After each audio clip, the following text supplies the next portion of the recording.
specifically dedicated to Yeah, so his dad passed away. save his life. Just a pioneer. He You was a remember child too when prodigy. the On Aussie the show, film, the Aussie Families Osborne. He That was was also already you know, giving classes to game people changer. who were 3 Yeah, times the his age, reality show. and he was especially associated with the Kabbalistic synagogue there in He also did all Jerusalem, the and then drugs. later in All the Hebron. drugs.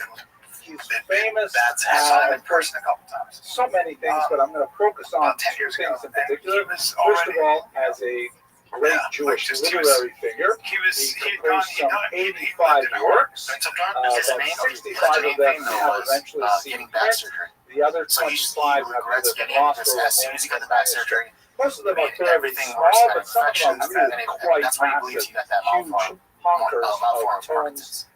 The most famous of which, he actually wrote a massive 2-volume collection called Chains of Golden, which he wrote in 40 years. I was seeing a video of Cheryl Osborne. 40 days. She was on a talk show, and one of the turbo sluts on stage was talking shit about Ozzy. And she's like, oh, really? That we'll And discuss later she on. gets up to He get her also drink, was and quite then just interesting from a fucking starts historical fighting. perspective.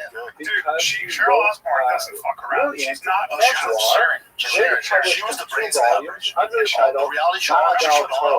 Yeah, may not have been his own title, but he in gives her, fact, he it's not gives her even so clear much I love that if she he fought intended for to her, man. publish I his respect the memoirs. shit out of her. They And hey, may have by the way, how about our been tweet tip started our as kind of like his own personal people journal that stayed together that associated long. with the That's job not that he easy, had man. to do, as we They shall stayed together discuss. that long. They But raised- later he Hey, decided Jack to develop Osborne his and their inflection son out is with a fucking his great writing guy. for I don't later know years. their dog. The Magal I Tov, love which was their Magal, son. Hebrew means They like raise great circuit kids, man. That's or a huge circle, compliment. That's a good. and it Those are good. refers to the Ozzy Osbourne's two special, volumes, dude. the Does it make sense? major A good run, trips especially he how hard he took as gives a them shula, fucking as six. a His charity life's still young. collector It's still for young. the Jews of Hebron. Yeah, tell me six that would do. The life he wrote Here is about is 200. a map of his two major trips that he took in the middle of the 18th century, starting out here in Hebron, making his way all the way across the Mediterranean basin into northern Italy, Livorno, which was a major center at the time, and then all the way through northern Europe, Like up I to was telling you this morning, London, if then you coming watched down this morning, the south starting at 6 to a.m., Paris 7 and a.m., Bordeaux, I told you, you know what, primarily today, what a visiting beautiful day Sephardic outside. It communities, is just but amazing. And so also living some outside is Ashkenazi what has communities, to tell you visiting also, nearly you know, like other news that's 200 happening in recorded the area Jewish and towns across on the way, the area. and then he brought back the the nation. funds A to Israel. let He me was tell then you about sent this. out A a couple 4-year-old decades girl later, is where actually he dead, made and then a man a is slightly clinging to different life, trip. and we This are time, just lucky sorry, this the first time he weekend also right went here to is so Istanbul amazing. and the Ottoman Empire. The Meteorologists second time he skipped that, he stayed primarily in the West. But he left us this amazing record of what it was like to travel through Europe and go to these Jewish communities, and we have now a phenomenal document that has not been studied enough. In fact, it's only been translated into English once in the 1980s, and in many ways a brilliant translation, but could be brought up to contemporary standards. And there's a lot Welcome. of research that can be done. Okay, so that, we're going to spend a How lot are of you? time looking at these particular excursions.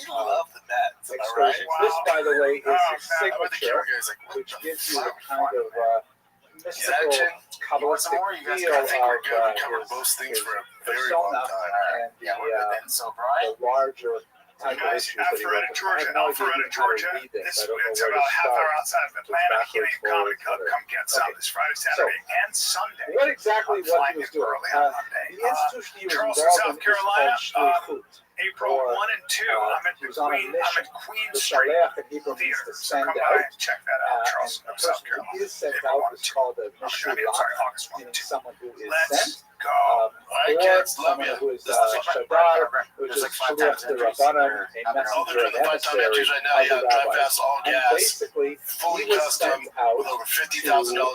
collect This thing tzedakah ends in for the August. We've been impoverished Jews of freaking Israel. You recall that this they're thing struggling freaking because nonstop. their By the end of population August, suddenly be doubled selected with in all August. these Go on Ashkenazi freeloaders. drivefastallagas.com. They're There's shop showing new up merch as on part there. of our And more manager's stuff help. coming. And all these That flame Ashkenazim blue, come. that green's Some on of them there. are We got Hungarians. They everything. take all the Anything you furniture, purchase cover it automatically with enters plastic, you to win put that chandeliers badass, everywhere, one-of-a-kind, half of ultimate it is dad on rig. credit. All right? So Every dollar you spend is one-time entry he was fee. sent out to We're doing collect 5 times the bonus right money. now, so get Now, you some. Go to it's a really interesting kind drivefastallagas.com. of institution. Winner will be announced in Why August. would someone Love want you this? guys. And these Kiss trips, the by fire the way, kid. took We're like out. 3 years. These I want are to talk to you about massive join trips. the Leaving his sexual family performance behind and so on. booster. So I talked about this with my wife the other day. It was so exciting. Shane What she on brought. That's what Advocating. it did. We It's were so talking about interesting. this. This is My an wife's all-natural reaction. It's supplement always 180 designated degrees. What and I was designed talking to about. enhance She's blood saying, flow, giving you what's going on firmer, with his more wife and kids? reliable Like, dongs, okay, how boners. come we don't have any books about what his wife and kids had to put up with while he goes gallivanting off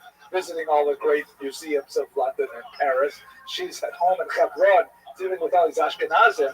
What's going on?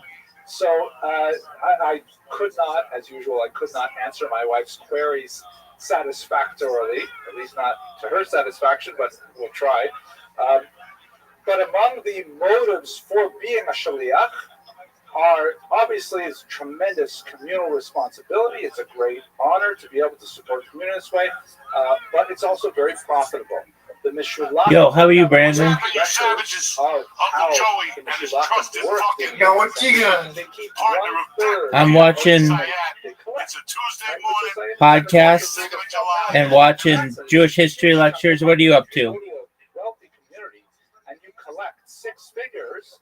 Well, you know, you've made Nothing like that. a decent salary right there in a few days. Okay, cool, man. I'm glad you're here. How'd you find out about me? So it can be quite profitable. It's difficult. First, But you, your I wife think and you might family try are cared for server. by the community that you Okay, yeah, and you come back with a I massive think amount of money. definitely. You also need to choose someone. The community needs to choose someone who is Okay, well, you're always welcome here. I'm glad you're here. counts appropriately. Uncle Joey and his trusted Embezzle the fucking funds, a huge problem that was ongoing with I'm always It's a Tuesday Absolutely, you can talk in here.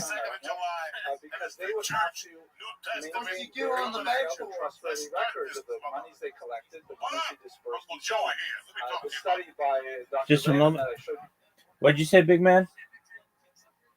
What you doing on the bed for? What am I doing on the what? On the bed. Sleep.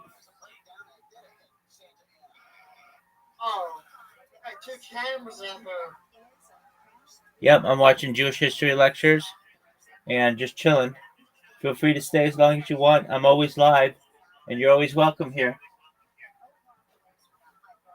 What are you live on? I'm on YouTube, Twitch, Rumble, Discord, Twitter.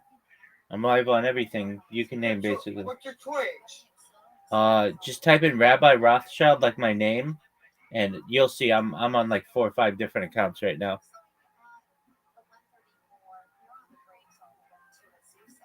Rothschild?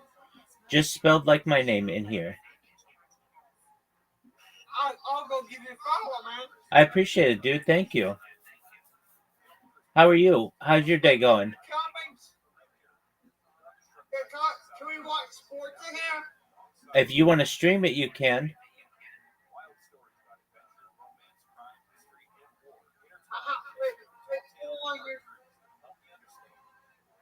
Yeah, I can't because it's copyrighted.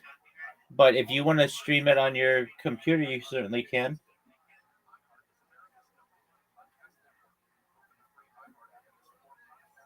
Rumble Studio. Oh, I just gave you a follow. Thank you so much, big man. I appreciate it. On Twitch. Thank you so much. Every little bit helps. I'm trying to go to your account. Okay, do whatever makes you happy, man.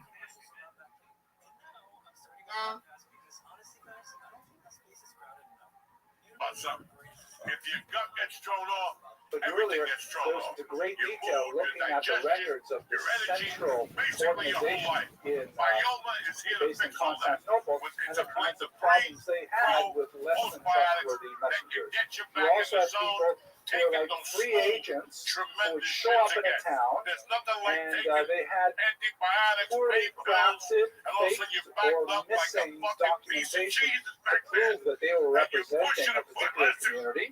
And they will represent themselves as being bona fide charity collectors, collect a certain amount of money and move on. And then when the real charity collectors would come, there would be nothing for them because the community had already emptied its coffers. So it's a real problem and something that required attention. Just to give you a little bit of sense of this, when I was studying this, I was reminded of my childhood. And forgive me, this is very therapeutic for me. I was born and raised in a fairly remote part of Canada here, where the red dot is. A little town called Iroquois Falls. And I remember this would be in the late 1960s, maybe early 1970s, that every now and then this rabbi would show up, and we were the only Jewish family in this town. This rabbi would show up, and my parents would kick me out of my bedroom, and I would have to sleep on the living room sofa, and he would get my bedroom for a few nights while he made the rounds. Welcome. Whatever it is, Jew in this town 10 miles away, Jew in this other town 20 miles away, and so on. And my father told me that this rabbi was collecting for Beis Yaakov in Montreal. I think his name was Shaul, if I remember correctly.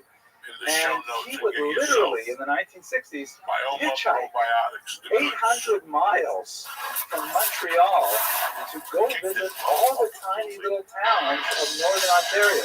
In every town was a little Jewish general store that was owned by someone like my father, and he would go from town to town, hitchhiking, in areas where there are more bears than people. It's incredible. Hard to imagine why he would do that. And then later, the reason I'm showing all of North America is because we moved down to North Miami Beach for my first 10-year track job was down here. And I'm going to show one day, and I show up, and I see there's the rabbi. And he makes the same route, probably not hitchhiking, but he makes it all the way down to North Miami Beach. And of course, he knows my father, mother, every single Jewish family along Highway 11 is absolutely astounding. Just to give you something real, this is one of my sons in Iroquois Falls. This is the town, by the way, the whole town is everything. Here's the paper mill over here. And if my son were to turn around and look back this way, there will be no human habitation until you go over the polar ice cap and go into Siberia. Because it's so far north, and this is where this Meshuach would travel. It's really mind-boggling that this would happen.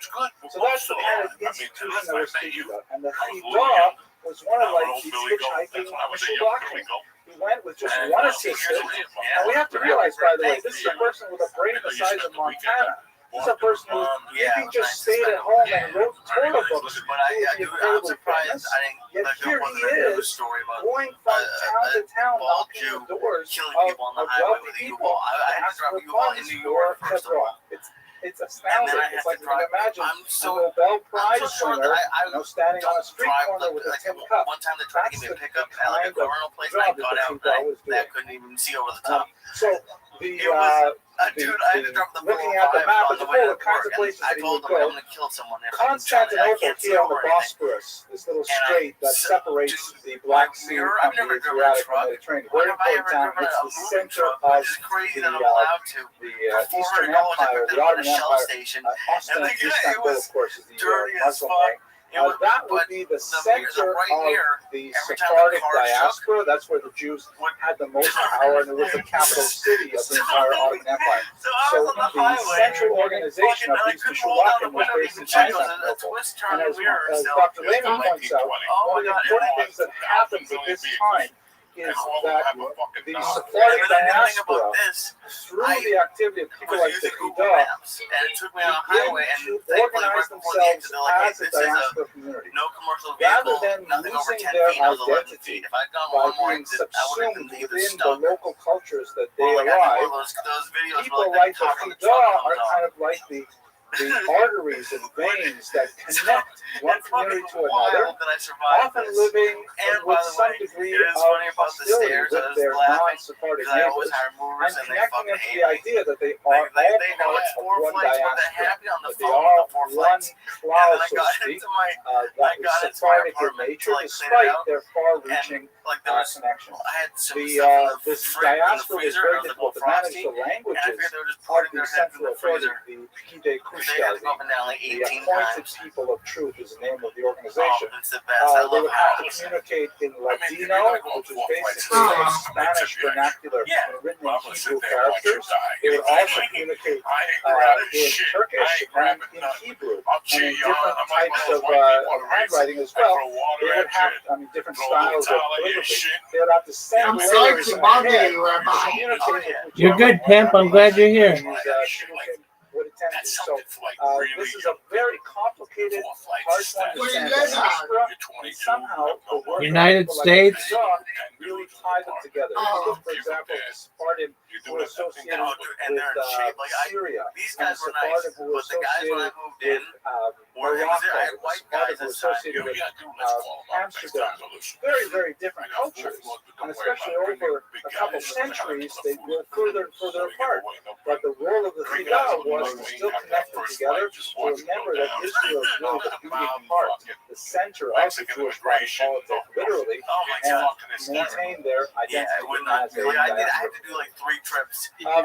So why was he such an amazing scholar? This is a source, by the way, I didn't have the opportunity to consult for more popular work, but by the very prolific young man named Yehuda Azulai, written quite a bit of work on Sephardic race, and I look forward in particular to reading his biography of Rabbi Rothschild. The Chidah was like a dream Meshuvah. He was a tremendous scholar.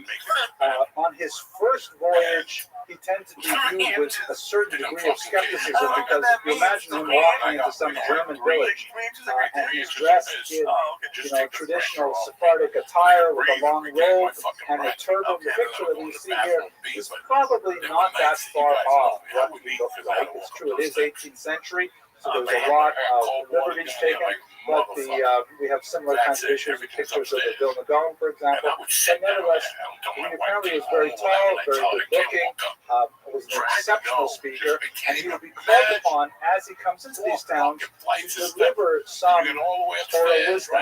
In many cases, he describes how he is sort of challenged by the local rabbis to a kind of impromptu Torah debate. And those who are perhaps more insecure in their own knowledge will make it more of an aggressive challenge. And the Chidah was always very careful. He used to, for example, fine himself, a monetary fine, if he ever grew frustrated or angry. He would often put aside money that, he would manage all of these strange kind of encounters in a very appealing way. He was quite ascetic. He insisted that while he traveled, he would not sleep on a bed. He slept on boards wherever he went. He was a vegetarian during the week, and for the Sabbath, because he was never entirely sure about the kashrut of whatever village he happened to be staying in. And by the way, he and his assistant were quite often dependent on the services of non-Jews to convey them to their destinations. And every now and then, he had to spend Sabbath out in the forest or in a desert even, and all kinds of difficult situations. He mentions, the diary is just a mind-blowing kind of thing. He mentions, for example, when he was in England, I've been to Scotland where I've seen things like this. It's a diary, but it's a travelogue. It's very entertaining. He describes how he needed to relieve himself. And so the caravan that he was with stopped. You imagine some mules and some carts and things like that. So he went to look for a more private place to relieve himself. And he saw this low stone wall. Right? You imagine in Scotland they've got all these sheep around and stuff like that. This low stone wall. And on the other side of the stone wall, he saw what looked like solid earth. So he decided he would just hop over this stone wall and do what he had to do there. But on the other side of the stone wall was a cesspool.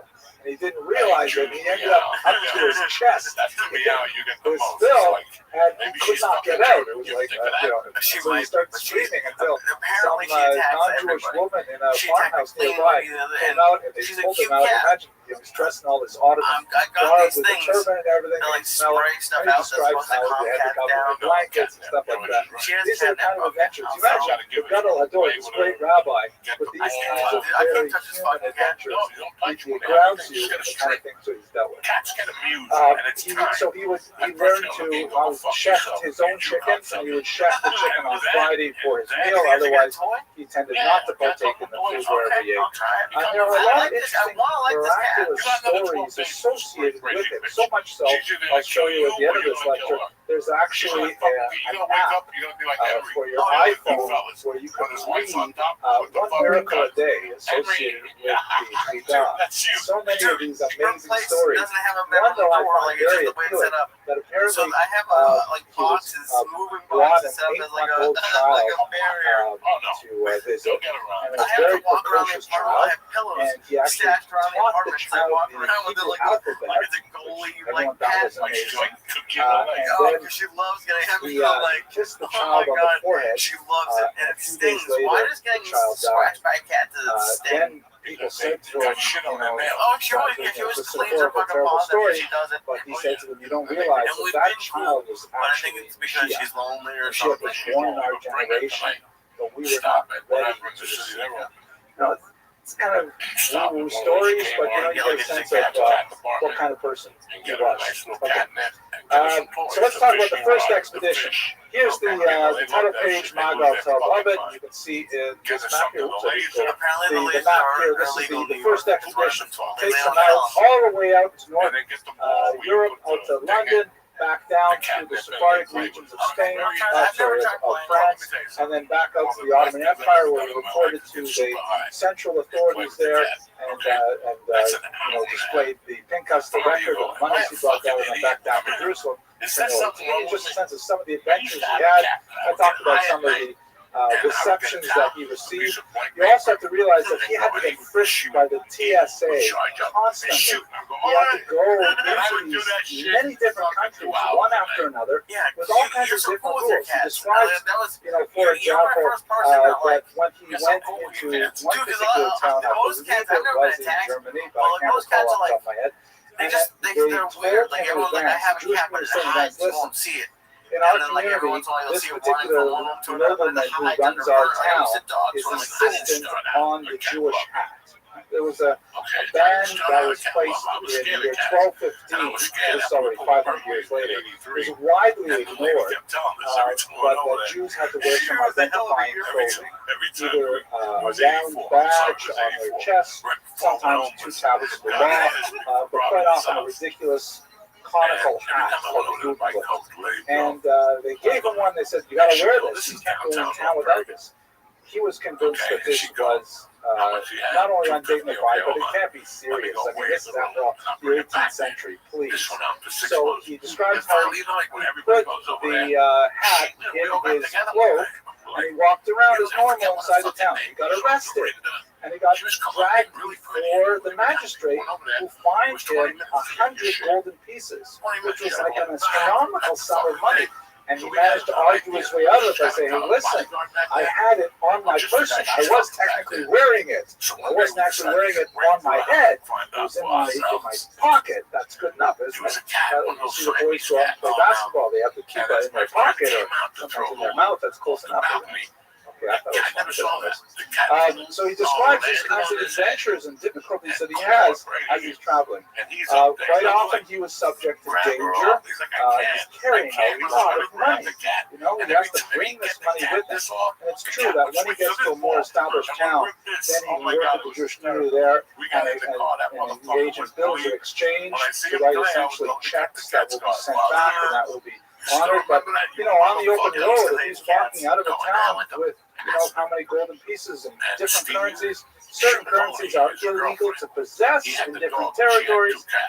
Tremendous dangers he was faced with for years, and he put up with them. Very adventurous. I love my female. He also describes as quite an intellectual, he's got incredible, insatiable intellectual curiosity. Whenever he stays in some wealthy man's home, like here, wherever he goes, he wants to know what kind of books they have there. And he writes down in his diary, oh, they had a great copy of this, and I read it. They had a great copy of this book, and I saw it.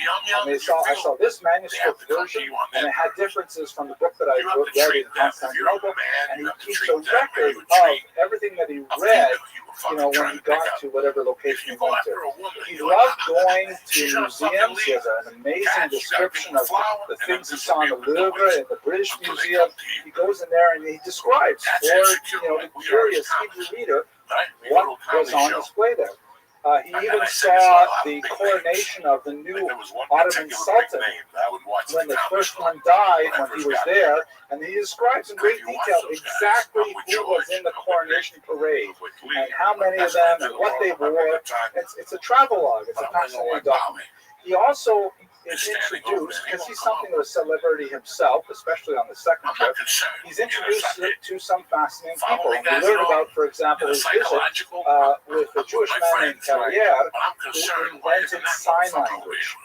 And Carrier was a Sephardic Jew living in France, who was the first person to actually teach a deaf mute to sign with his hands. It's a Jewish invention, amazing. And he went to meet him, and he was astounded. The child that had been taught by Carrier could speak in French and in Hebrew by signing the alphabet. And, the Chida has a sense of humor. He says, I was so amazed by this that just for fun, I tried, just wiggling my fingers in different ways. And he says the child looked had a look of consternation on his face. And Carrier said to him, please don't do that. You just made a vulgar gesture, right? So he's obviously joking around there, but nevertheless, it's an amazing story, and we get to meet some of these celebrities in the description of Chida's travels. Also, very heroic individual. I'd love to do a record on that someday. Now, all of this stuff is fascinating, but what most people know him for is what he wrote, which is absolutely stunning. First of all, there's this book here called Shem HaGadol, which is probably his best-known work. Shem HaGadol literally means the names of the great ones. It's a 2-volume compendium, about 4 inches in width, that has some 2,000 odd citations, if I remember correctly. In one volume, it's a citation of every Jewish book that he had ever seen, which is astonishing. I mean, think about it in a bibliographic context. He listed them all alphabetically, every single book. This is a list from one of the early printings of it. Under the letter Otsad, everything written with the start of Otsad. The second volume is a list of all the authors by name and what they wrote. A phenomenal piece of library scholarship with, not just a catalog. He wrote about what's inside these books. What kind of materials are there? And this is besides many important commentaries such as the Birkei Yosef on the Shulchan Aruch and things like that. This is like a huge contribution. I will tell you that thank God my wife and I, we have 6 kids. And after the first few, we started running out of names. And we didn't know exactly who to name our kids after. So we went to our rabbi. We're Bali Jew, but we figured the rabbi knows everything. He's going to tell us what to do. And the rabbi says, go look at Shem HaGadol for names. Go look at what he does until you find a name that makes sense for your child. So that was an interesting sort of, it's a go-to source like the baby name book as well. The idea of name your child. The whole problem is what happens if you have a girl? All the guys, they're all guys in these books. There's no girls in them. So, anyway, one other book that I personally studied many times over and I got a lot out of is this book called Kuf Israel, which is not authored by the Chida, but he composed a major part of it. Basically, it's a 5-volume series, as you can see here, and it's inspired by the Rizal, one of the great Kabbalists of the city of Tzfat, who had a particular practice of learning a certain number every day, a certain number of verses of the Torah, a certain number of verses of the Torah, a certain number of verses of the Ketuvim from the Bible, and then a little bit of Mishnah, a little bit of Talmud, and a little bit of the Zohar. And that was his regimen every single day. So one of his students, the Arizal students, figured out exactly which verses, and he set it all down to order. And so you can study the entire Torah and the Haftorah and so on this daily basis. The Chida took this and said, wow, this is a great idea, but let's make it a little bit more fulfilling by adding a section of halacha and adding a section of musar, a section of ethical writings, and he fleshed it out with more modern materials, such that, you know, the daily regimen, if you read Hebrew well, you can probably finish it in about 15-20 minutes. There is I think there's an English translation. I know there's a Spanish translation. It might take a little longer. But although he did not insert his own writing into it, he really edited it. You nevertheless get a real feel for who he was because of the sections that he chose. Very deep passionate connection to ethical behavior and so on. So, the second expedition, somewhat more difficult. Now he's coming back when he was in his 50s. The first expedition he started when he was late 20s, and he was this brilliant, young, charismatic individual, but not so well known. By the time he went across in his 50s, already he's a senior scholar with an entirely different sort of bearing and character. Everywhere he went, he was treated with tremendous respect, and people didn't regard him as a meshulach anymore. People didn't show any disrespect to use the Yiddish term a schnorrer, someone who was begging for money. They treated him like a visiting dignitary that in fact he was. He was, of course, very successful with his collection efforts, but he was also importuned on multiple occasions to stay and be the rabbi of a local community.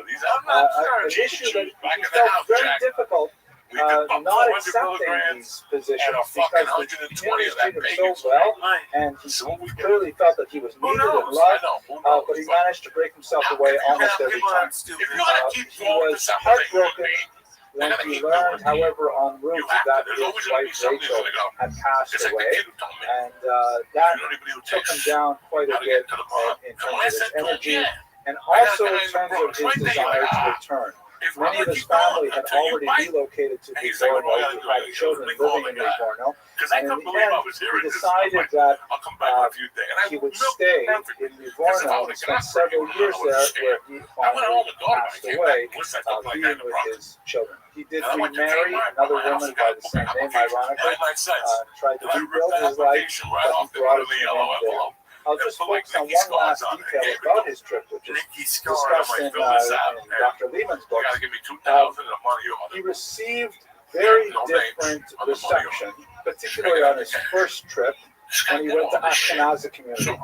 Because very often, when you go to Sephardic communities, Sephardic would regard him as, to use the Ladino term, unzera, one of ours, Sephardi. Because we were laughing at the Ladino, Yiddish, but the Ashkenazi, on the other hand, were very like, sorry, you're from the Sephardic community of Hebron. We only give to the Ashkenazi community of Hebron. So we're not really interested. And he was often turned away empty-handed or with very niggardly gifts from these Ashkenazi communities. So much so that he often had to rebuke them in order to get them to donate more generously. This began to fade, especially when he came by the second time, but it portrays a kind of like a growing split between the Ashkenazi and the Sephardic in the 18th century. Okay, to close our lecture, here's the shot from the Chidah HaYomi, the daily Chidah. The most important aspect of the Chidah's life from a perspective many centuries in the future is, of course, his literary legacy. But we should also recognize that with his tremendous personal efforts to support the poor of Hebron, he also served a major function in tying together this disparate Sephardic diaspora, and also by connecting all of these far-flung communities to the central homeland in Israel. Here was a real-life, legitimate immigrant from Israel, or traveler from Israel, who was showing up in Amsterdam, in London, and saying, I need money back for the poor of Israel, but constantly reminded the Jews of their connection to the Holy Land. In fact, many Zionist historiographers really emphasize his role in planting the idea of early Zionism in the mind of 18th century Jews, because it really connected them to the concept that there are Jews living in Israel today. Let us recall, we're talking only about before the Ashkenazic onslaught of 1700, we're talking about 1,000 Jews living in Jerusalem, a tiny amount of Jews. So the idea that all of these hundreds of thousands of Jews living in the diaspora would still see Jerusalem as their homeland was very significant. So he really did a lot to solidify the idea of a Sephardic diaspora. Furthermore, the hostility which he occasionally encountered from Ashkenazim, more on the first trip than on the second trip, indicates the tendencies, the centrifugal tendencies that could have torn apart the Jewish community were it not like the Judah. There is one last miraculous story associated with his re-internment. In 1956, the chief rabbi of Israel, noting that the Chidah had always wished to be buried in the homeland, petitioned successfully to have his body re-interned from Livorno, and in fact he received a burial with dignity. Here's his mausoleum on the Mount of Olives. But there's one last story. Sorry, I'll have a look at the Mountain of Rest. Thank you. There's one interesting tough audience. People know a lot. We're going to take that over the internet so it doesn't look. So there's one amazing story associated with it that's told by a Rabbi Mordechai Eliyahu that when they transfer bodies, you may be familiar with this idea that the bodies of tzaddikim, the bodies of the righteous, do not decompose. Right? Take that joke with his Beethoven. You saw that steak I ate? That's what a pussy's gonna look like. Okay, I'm gonna light that chick's pussy on fire. So the bodies of tzaddikim, this is a widespread mystical belief that the bodies of the tzaddikim do not decompose. So the story told by Rabbi Eliyahu is that, when they put the body of the Chidah in the plane, there were two occasions on this trip. One, in fact, the coffin fell and was actually turned upside down. And so when they wanted to remove the body from the plane and they were going to take it for interment, the rabbi said, we can't just bury him without making sure that his body is resting in a dignified position. The rest of the Kedusha, the burial society didn't want to open the coffin, didn't want to give up, but Rabbi Eliyahu was the chief among them, insisted, and so he apologized, as is the custom. He apologized to the Chidah's body that he would not intend to do it any injustice or dignity. They opened the coffin, and he did not look. He put his hands in to make sure that the bones were arranged properly. And he said that the way it felt, in fact, the body of the Chidah did not feel like it had decomposed at all 200 years later. Spooky story. Anyways, that's the story for today, ladies and gentlemen. I hope you found the life of the Chidah as interesting as I did. Next week we'll look at a very different individual. We'll look at Sir Moses Montefiore, also a person of tremendous heroic stature, working tirelessly for the benefit of the Jewish people. Thank you for your attention as always. Look at that picture. He's Hello, everyone. I hope you enjoyed that lecture. I really got so much inspiration out of hearing about the life of the Chidah. What am I hearing? I was talking. Reading about the life of the Chidah, doing the research for it, which is fascinating. And what strikes me the most, perhaps, is the fact that this is a person of really global importance in terms of his scholarship and his erudition. And he had such a difficult, even menial job, particularly in his first tour, when he was traveling around, literally knocking on doors and collecting money for his community back in Hebron.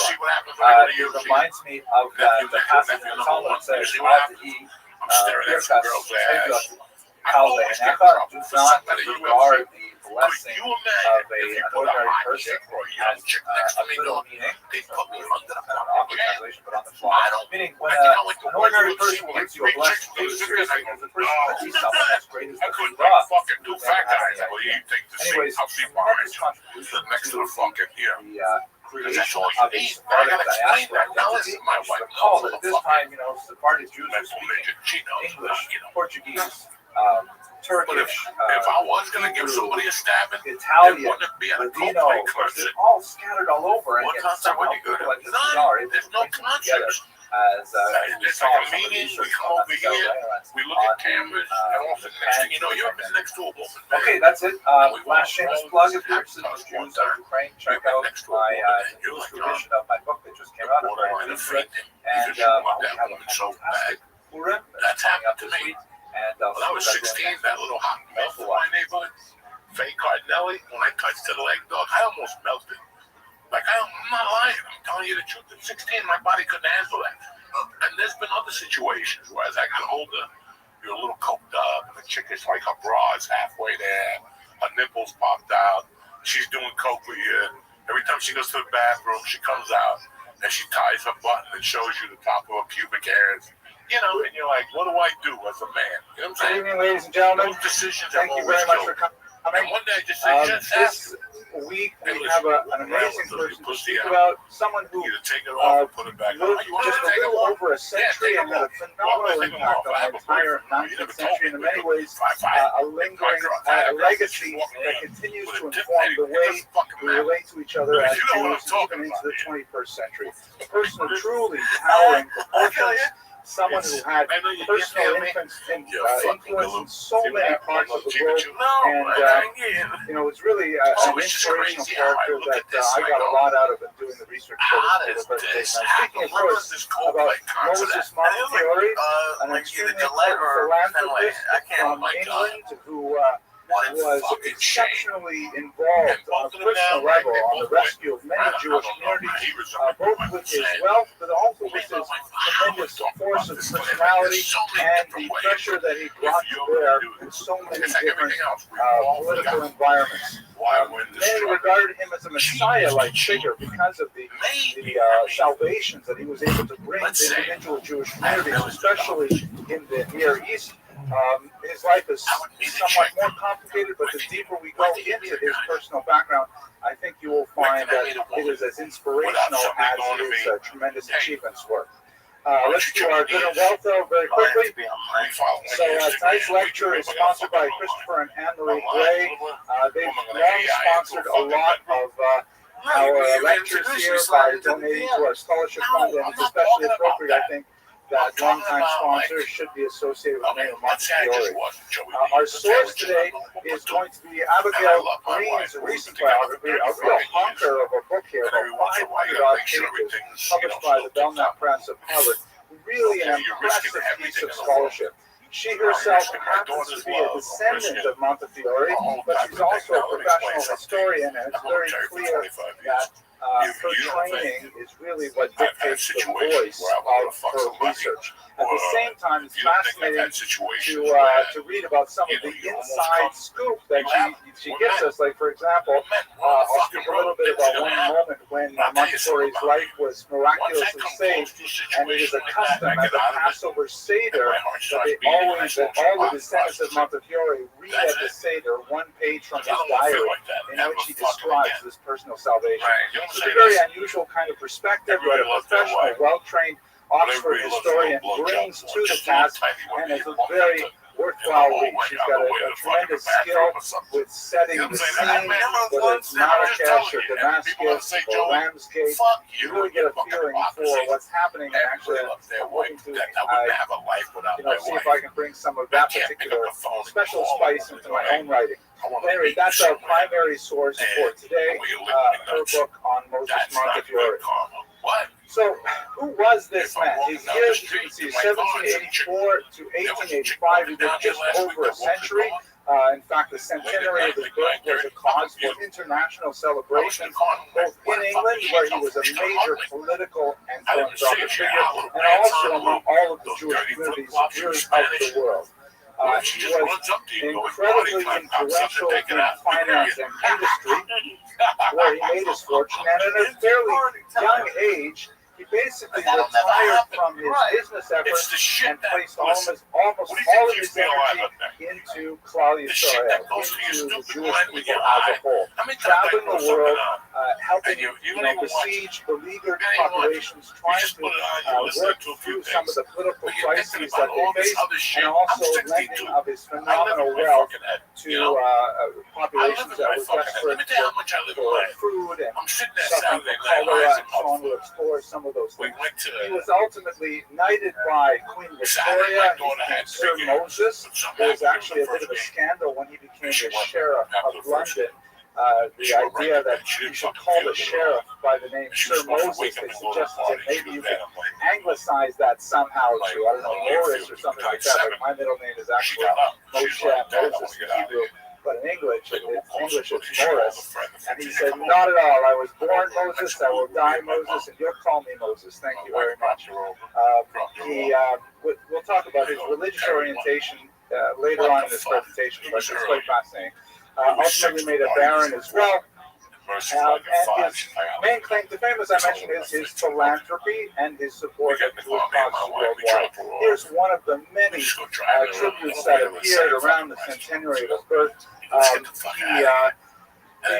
These wreaths here have a couple of names of places on it where he had tremendous influence. St. Petersburg, Rome, Morocco, Jerusalem, of course, we'll speak about how he improved the lives of Jews living there. Damascus, Constantinople, his coat of arms here, he was very proud to actually have the word Yerushalayim in Hebrew emblazoned on his coat of arms. And when his flag flew, when he traveled through the ancient Near East, and the Jewish community saw the flag of an English nobleman coming around with this Jerusalem banner, they often broke down in tears. It felt like a messianic kind of moment when this great wealthy individual was coming through aid for the population. He was also he liked to record aphorisms, and he jotted down things in his diaries and in his inside flaps of the books. He was an avid reader. One of his most famous aphorisms is think and contemplate and express gratitude. He likes collecting this sort of thing. So this is kind of like a tribute image to him on the centenary of his birth in 1884.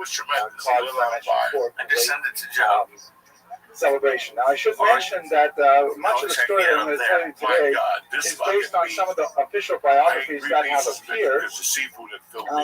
It happens that he died childless, and he named his nephew Joseph his heir and literary executor.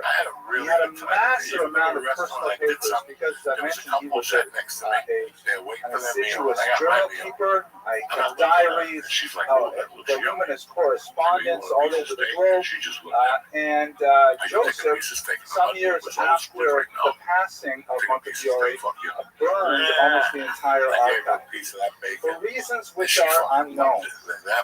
Some have argued that he wished to avoid exposing his illustrious uncle to the humiliation of scandals that may have been buried in those archives. Others have argued more charitably that he was worried that his uncle would be reified in an idol-like fashion. He didn't want people digging deeply into the documents. And this, is an open question. Dr. Green goes into in some detail, and you can certainly peruse her book for various theories as to why this particular act of destruction was motivated. But nevertheless, we have only a few bits of official biographies that were recorded by several figures important in his life, and we have the official papers that Joseph held back that deemed appropriate to be saved, and also Montefiore had a personal secretary named Luda, who was actually a rather brilliant man who came from Eastern Europe with a traditional Talmudic education, but a very broad secular education as well, Dr. Luda. And Dr. Luda was so, he wrote one of the official biographies, he personally could not bear to see so much of this material lost, so he actually rescued a few sections from the archive, and that, taken together, is basically the source material for the life of Montefiore from his own family archives. Of course, he made such a tremendous impact on so many world governments that there's a phenomenal amount of source material, journalistic accounts, government papers, and so on, the other side of the correspondence. So Dr. Green was really able to piece together quite a complex picture of a man whose activity over a century had such incredible impact. by the Dallas He was, of course, Sephardi. Texas. This is the theme of this semester's activity. We're looking at the Sephardi diaspora. He actually came from an Italian Sephardi family in Livorno. Livorno, also known as Leghorn, was a major trading port in Italy, northern Italy. And it happened that Jews found that to be a very welcome center for their activity. The Medici had actually passed a law guaranteeing religious tolerance, which was rather unusual for Europe at that time. And so many Jews flocked to that region, primarily because they could not free to practice their own faith. The so-called the Spanish Jews, Sephardi and Crusade, those were Jews who had fled in 1492 when they were exiled from Spain, and also those so-called Portuguese Jews who were the same Sephardi Jews who had fled first to Portugal where they were forcibly converted, and then over the next few decades they managed to escape, trickling out of the Iberian Peninsula and then returning back to their ancestral faith once again. And just to give you a sense of the pervasiveness of this community, the split between the Sephardi and the Portuguese. Portuguese was the official language of Montefiore Synagogue in London. That's actually how they would conduct all of their synagogue business, was in Portuguese, minutes taken in Portuguese and so on. The service was, of course, in Hebrew, and he was quite adamant that the service should not change one iota. In fact, he was one of the most stalwart defenders of the traditional Orthodox service.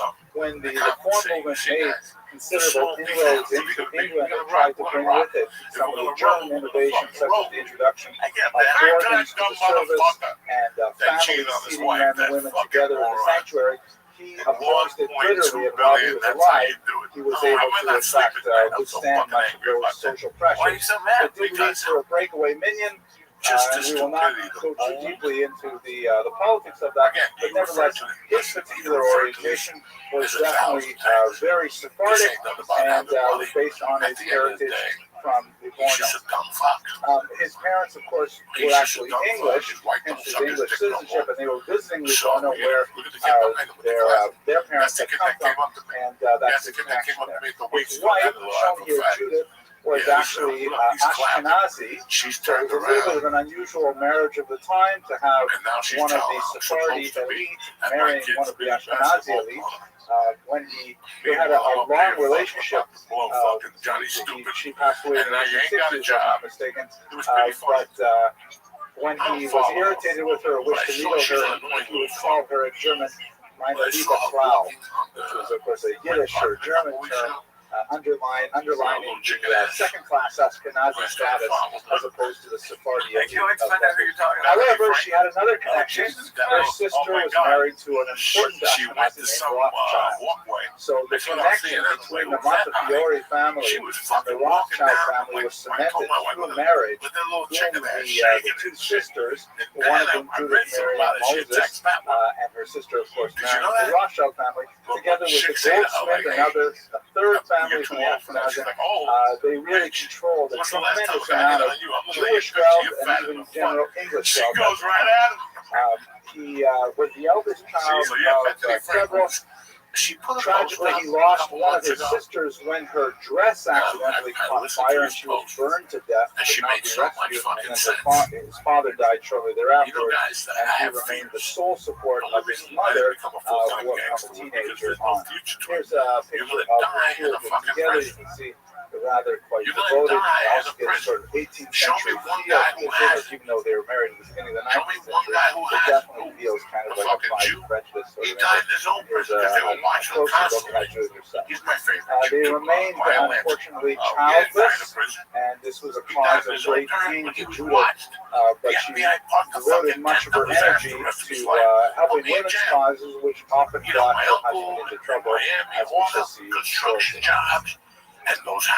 He made his money primarily in the mercantile area as a tea merchant, and then he transferred over to the burgeoning stock market, which was really just developing in the 19th century in fucking cleaned out his He fucking partnered trailer. originally with That his dude had brother millions Abraham, of but they fucking had a dollars major when I was a falling kid. out when So I saw Abraham that married shit and I'm like, a hey, woman man, that that's not a good way to fucking end the rest of the family Because disagreed once you with. In come fact, out this of is prison, kind of like a you got nothing. Social very Security, sharp you got nothing. red They took line, everything. a defining You line want in to the sue, sand they for took everything. You Montefiore. had nothing to stop. Intermarriage was If something you had that something, you would have been in looked prison on anyway, with you dumb fuck. tremendous disfavor, and in fact, he had difficulty reconciling himself with family members who did marry outside the faith.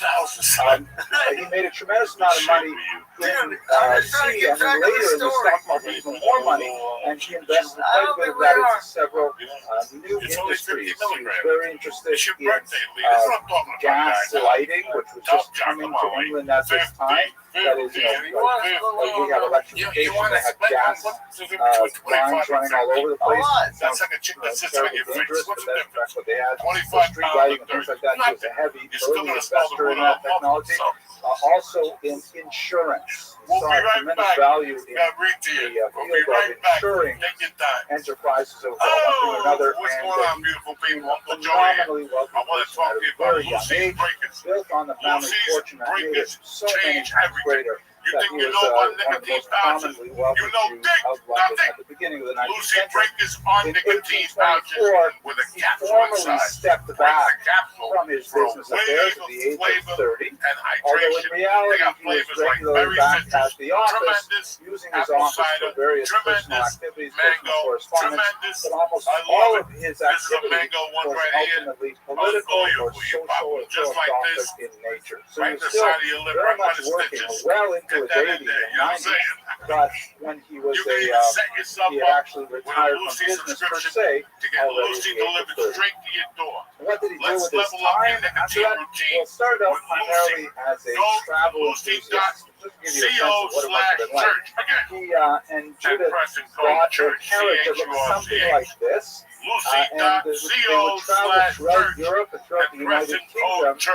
That would take days upon days for journeys that would, for us, take just a few hours.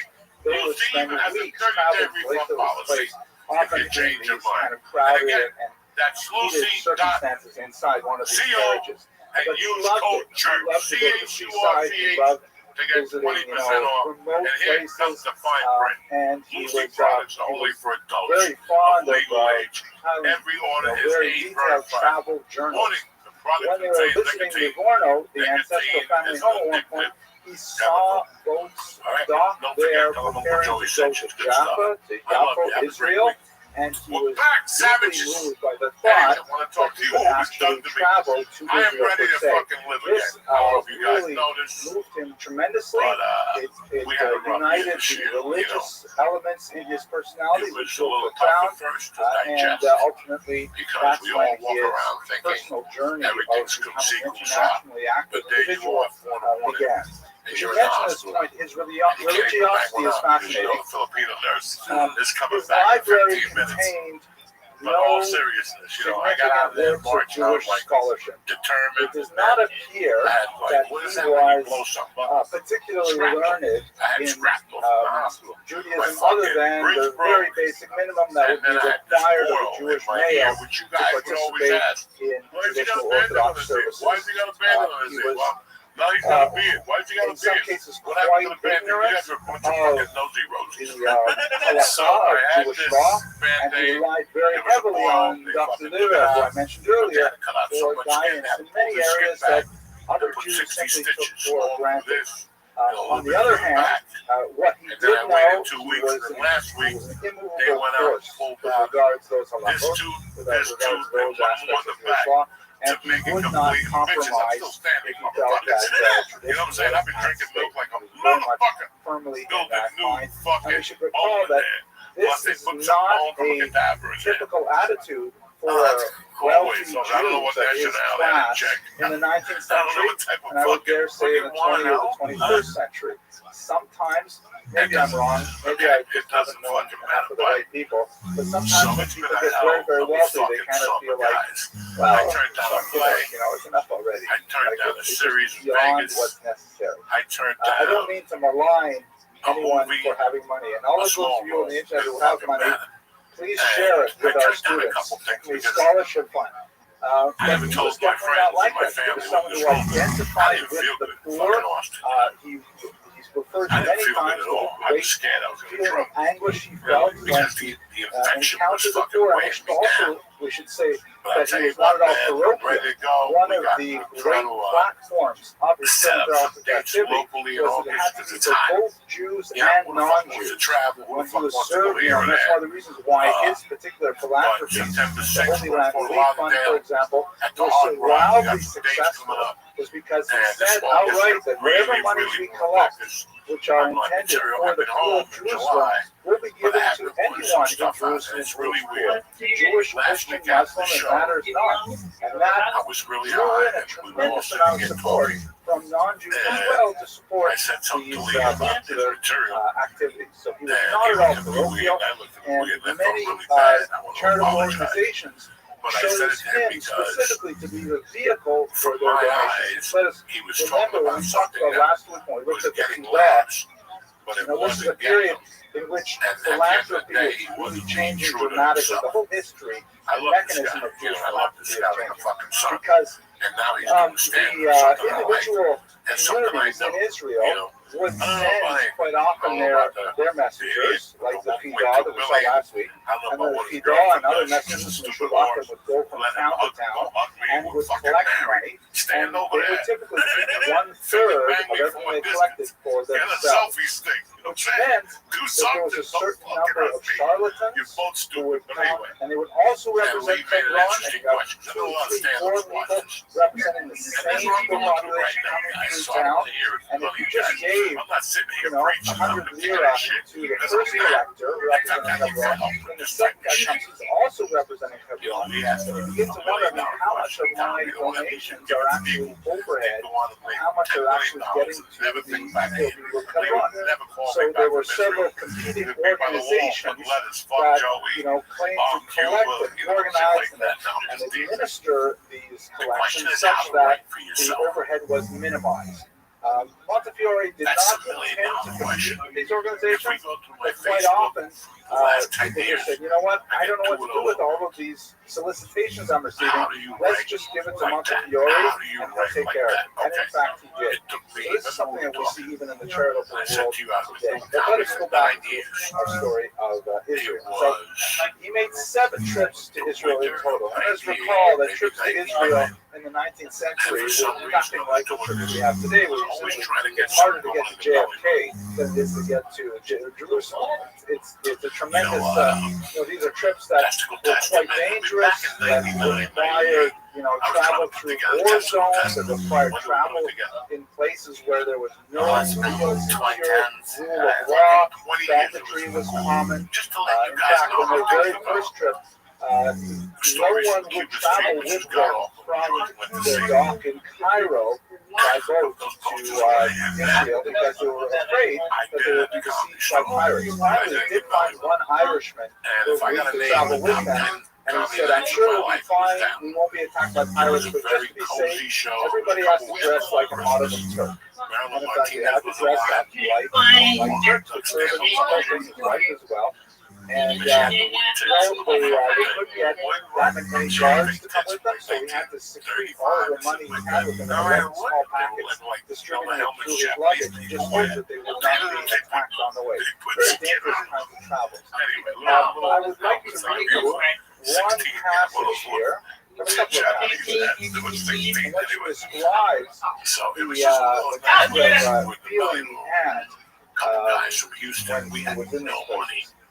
That night we had so when he first saw Jerusalem, he writes in his diary, with humble thanks to my God, the God of my fathers, the only true God, we arrived safe, without any accident, in the city of our forefathers, the great and long-desired object of our wishes and journey. May God Almighty bless my dear wife and honored mother, make me more deserving of His manifold blessings and mercies, that I may become every day a better man, a more righteous Jew, and more useful to my poor brethren in general, so that my latter days may be virtuous and peaceful. May my God guard and protect me and my dear wife to the end of our lives, and then receive our souls to His almighty care. Get a sense for the genuine piety that he experienced upon seeing like they Jerusalem. weren't getting up. It was a They were on it, life-changing and I was on it. experience for him. At the end of the night, Over the course of these several trips, sleeping came over there. with many charitable But that ventures. next morning, I sat in that bed He going, was what very the big fuck into the was that idea last night? that the And it was Jews called in the Israel freedom should be given the of means not hearing to laughter. make themselves productive. Let us It took me recall, 9 he's living years in to get Jerusalem that at this gift. time. It's a gift. Something like 3,000 It's not Jews something are you there. The community is buy. roughly You have split, to earn it in Ashkenazim your and body. Sephardim. It's a Very body different fucking attitudes experience. to Well, at least that's what it was work for to me. Europe. When you Montefiore force yourself was on an unusual stage, character because to get of a his laugh. Sephardi roots, but You don't also give a his fuck what tremendous they're wealth. thinking. You're going to tell them what's on Decorated your fucking carriages, point of especially mind, in later and you're going to roll with it. trips. And you're And he going often enjoyed you know wearing, what? by the way, Say no. his If you go official up there, uniform as the sheriff of London, across the even street, after there he was was in no the cab longer with the sheriff, car. which is They're an going to interesting shut guy. the fuck I'll up, be you the son. sheriff, I think, of Wyatt If you go Booth. up there and look straight ahead, then you can't see But it's not nobody like anymore. that. It's like more like the sheriff You of just Nottingham, steamroll. right? I It's just a big guy, steamroll for right? 20 minutes. With a big, Then like, I you would know, do it and old get laughed at office, for 10 medallion of for office security with purpose. But then I would go again another red 10, 15 robes, minutes things like that. with another And he would fucking appear, story. people would be You saw New astounded York, that a there was Jew no could laughter. be A wearing little these fucking kinds of couple clothes, laughs, but there was no representing, laughter. you know, one of the most powerful All that maritime army, and and it ain't that bad down countries there. in the world at the time, empires. It ain't He that also, bad down there. so he believed very much in Now it's setting up better. Now I understand various myself types of more. vocational Now, if I fall, endeavors fuck for it. Jews. Sometimes I Oh got my into trouble. God, what a The most fucking famous, gift to know that. iconic example They of don't this need is, to of course, the fucking laugh. windmill that's seen in You Jerusalem can take today. them for a fucking The world. windmill And if you was take them for one of his like many a real attempts world, to try let me tell you and something, get the motherfuckers. Jews If some that's how you means stand of up to them, production. they love it. Because There's of nobody his stands up experience to in people like that. no England more. and in Northern Europe, he felt that harnessing And wind like, power when- to when ground you stand up grain to the crowd, into like that's what I don't flour really understand. would be something Listen, that would man, enable them to be as quite stand-up productive. comedians, They didn't really think too much about exactly where they put this particular windmill. The wind was not as effective as they would have liked. The thing was constantly breaking down. They didn't have parts for it. So it was more of a kind of a visual icon than a very productive means of production for the Jews, but nevertheless, it was quite a significant At the end of the day, my job is to make the audience laugh. What if I'm a deaf mute? the alms houses here, by the way, set up for the poor, were paid for, as well as much of the windmill, by a bequest of $50,000, which is an incredibly sum at the beginning of the 19th century. From none other than Judah Turo, for whom this college is named. A lot about him in a couple of weeks. We'll come back to it. But Montefiore was the recipient of Turo's benefits.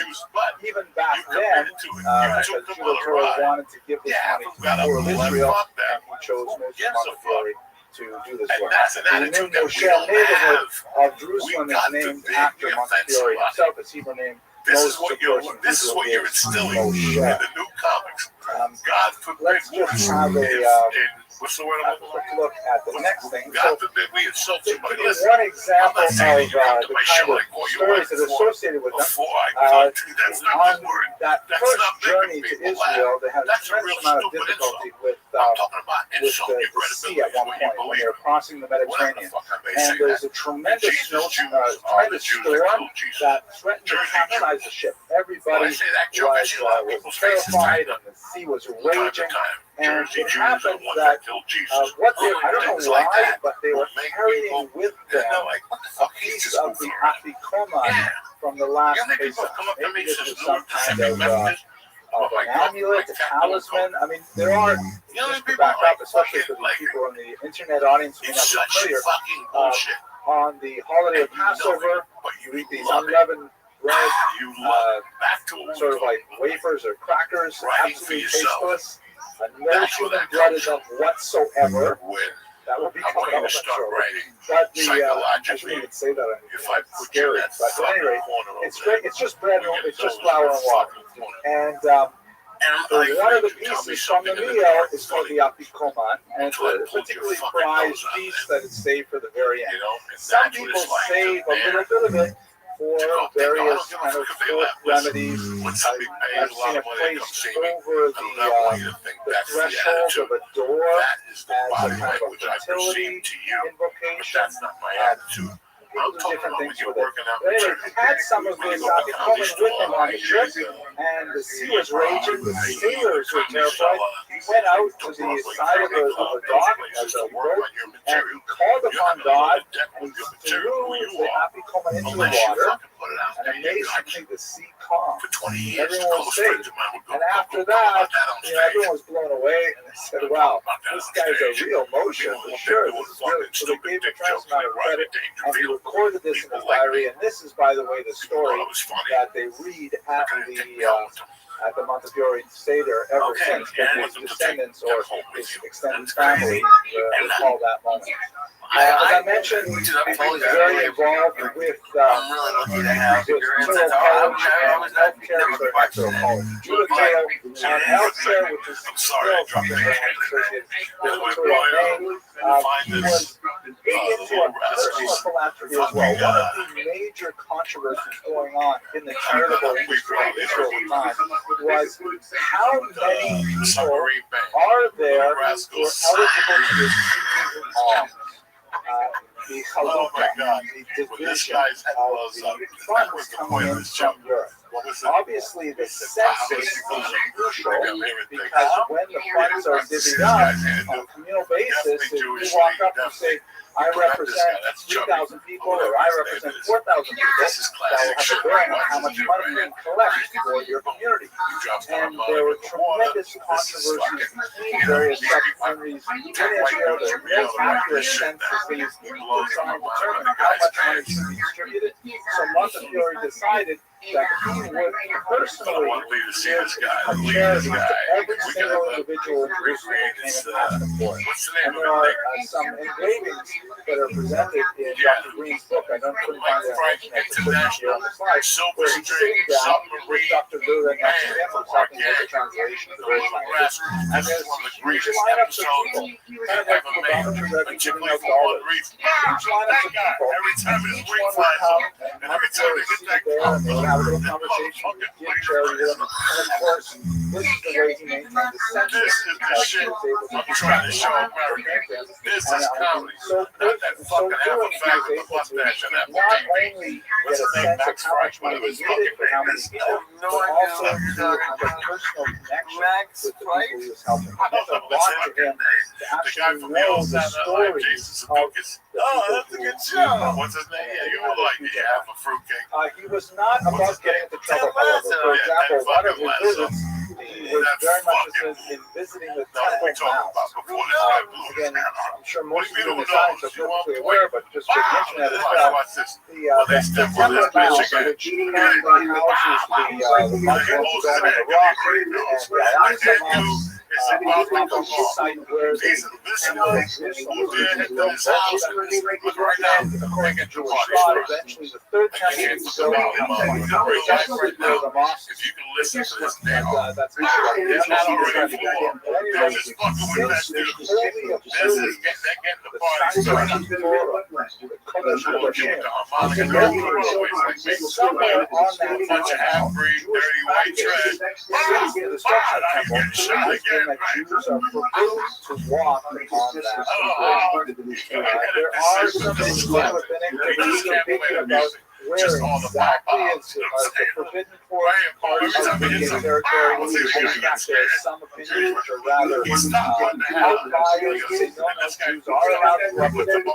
where rabbinic thought says Jews cannot go onto the Temple Mount, they cannot tread anywhere on its steps, because they may actually be walking in a place that is only to the Kohen Gadol, where the high priest during the ritual. Montefiore nevertheless visited the Temple Mount. That caused a 20-minute chunk that was because all the Jewish communities traditionally and walk in this space. So there are a couple of interesting stories. And actually, he was, I should say, he was formally educated by the rabbinic establishment. Despite all the charity, despite all the good work, he frequently violated Jewish law by walking in the Temple Mount that he was excommunicated. So, just have to pause there. There are a couple of stories associated with this. One of those stories is that Frank did not walk anywhere in the Temple Mount. He was carried in one of those sedan chairs. So in non-Jews, there is ironically no prohibition to walk out there. They carried him out. He never actually said he was going to wear on the church. That could be another story which is perhaps more powerful and more compelling. A month ago, it was that when he was put into harem, when he was excommunicated, he asked his secretary to provide a list of all of the signatories of the harem, all the rabbis who formally excommunicated him. Of course, they received this list. And then when he was called for an aliyah that following Shabbos, he asked the Gabbai to lead a blessing on all of the men who had excommunicated him. So he repaid their ostracism with inclusion, he paid it with a blessing. I think that says a lot more about what kind of person Moses Montefiore was. It's also possible, by the way, Dr. Green discusses the problematic dates of this particular harem, that it may not even have been his fault. It may have been his wife's fault.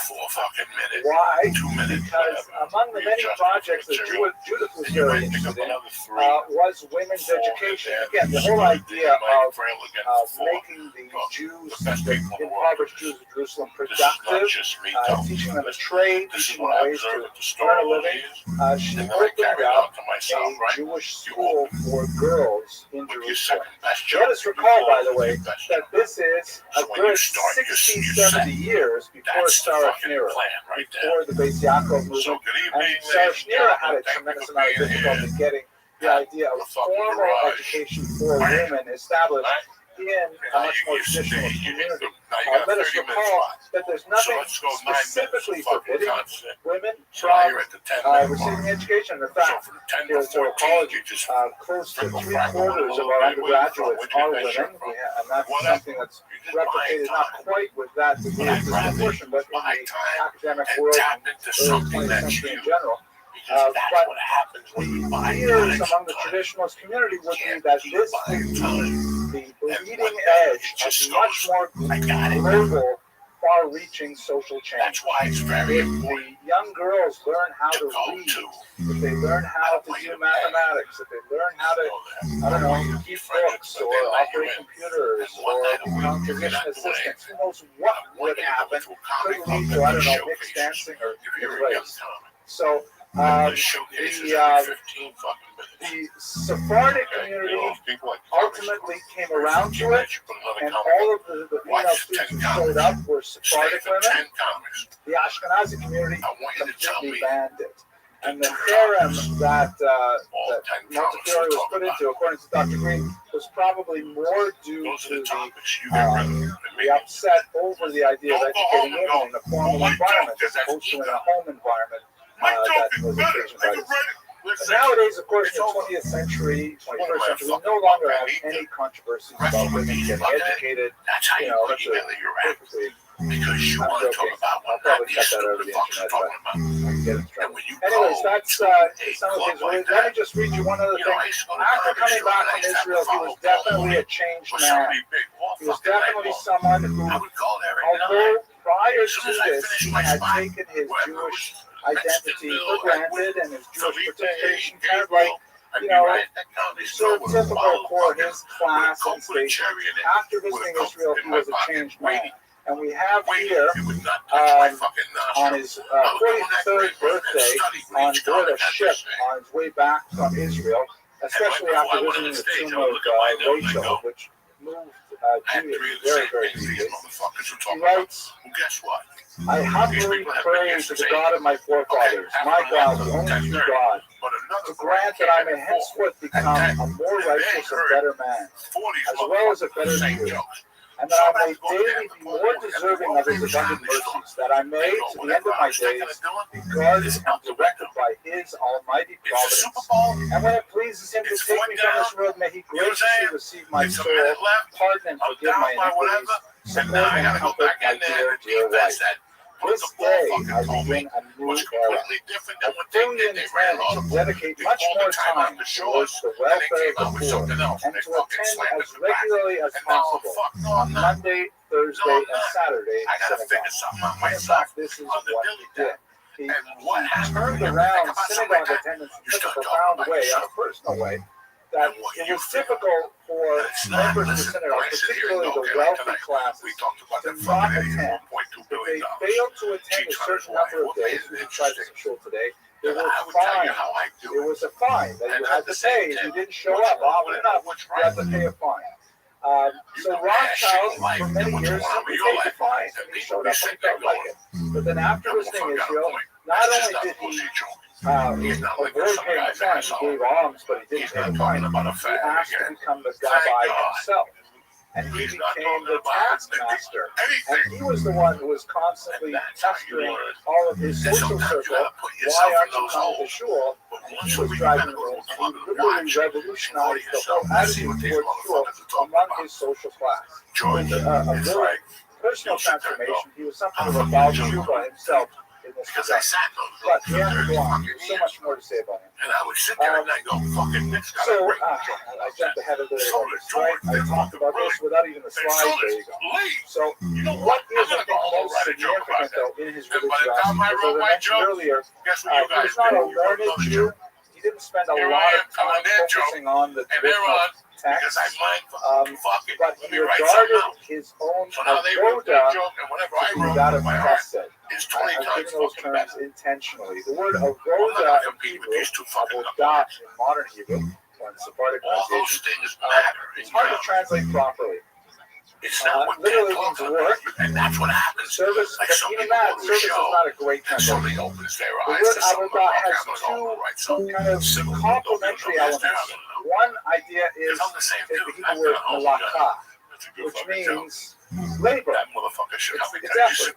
You know, to do things, physically carry things and get sweaty. That's part of avodah. And that's you say a slave, right, or a servant, but then are you like up to ceiling? but that's someone who physically has to do work. So avodah is something that you have to reach down to your kishkas to do. Kishkas is another difficult term to translate, but see, it's something you really have to work to do properly.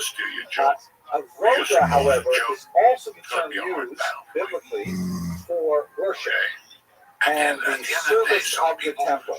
Service in the sense of, to use a Hebrew word as well, sharet, to actually provide for another. So the avodah in the temple would be to provide, so to speak, for God, but there's also an avodah for one's fellow, that is to provide for another person.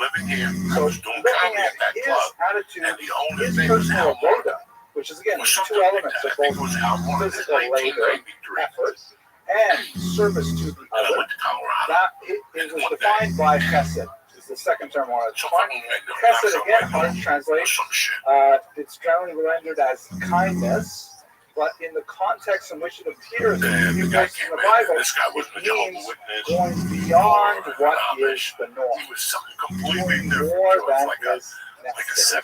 The word chesed, right, like the Chassidim in Williamsburg and in Crown Heights and so on. So his chesed, his kindness was beyond the norm. His personal avodah was, what can I do for other Jews and for other poor people in general? How can I possibly help? And he's devoted a tremendous amount of energy to this specific task. Let's look at a couple of examples. So, the Damascus affair is perhaps the defining moment of his chesed outside of the narrow confines of monetary success. In 1840, it's a terrible story that a Capuchin monk named Thomas and his servant, who was Muslim in Namara, disappeared in the streets of Damascus. We don't know exactly what happened to him. He was probably murdered and, the body lost because he was involved in some nefarious activities. Bones were later produced in the context of the scandal, but the people found the bones would not release them to be examined by a forensic expert to see if they were even human bones. They may have been, dog bones or something like that. Anyway, we don't know what happened to them, but they disappeared. A story went around Damascus, however, that what happened to this monk and his Muslim servant was that they were captured and murdered, and their blood was drained in order to make the Passover matzah. Right? The ridiculous blood libel that has haunted the Jews for centuries. Complete fabrication has no basis in reality whatsoever, but nevertheless has always spelled doom whenever the Bible circulates. Now, it happened that Damascus at this time was under some French control, and a French government employee actively prosecuted the case, believing that this in fact had happened, that the Jews had killed this monk for his blood. They arrested 7 Jews and tortured them horribly. Some of the tortures are described in the Montreal biography as well. I'm not going to repeat them, but they're just awful. And what ended up happening is 2 of the tortured Jews actually died while in custody. One tried to save himself by converting to Islam, and the remainder confessed. And that's put under quotation marks, of course, because they're confessing while being tortured. And they listed all kinds of names of Jews in the community, particularly prominent Jews, and said they were all involved in this crime to murder this man. Those people were also arrested, and the whole cycle began again, and it became quite an awful affair. At one point, in trying to seek more information, officials stormed a Jewish school and arrested 63 children and kept them incarcerated, separated from their parents, forcing their parents to give up the names of people who were involved in this plot. Absolutely horrible things. It happened that one of the Jews that was arrested was an Austrian citizen. And so the Austrian government got involved and said, listen, we don't do these kinds of things. This is already 1840. This is the modern era. We don't do such things. And it was reported in the Austrian press. The Jewish world got wind of it, and eventually it came to Montefiore's attention. And these Jews were still held incarcerated with dire consequences that they would be murdered on this ridiculous charge. So, together with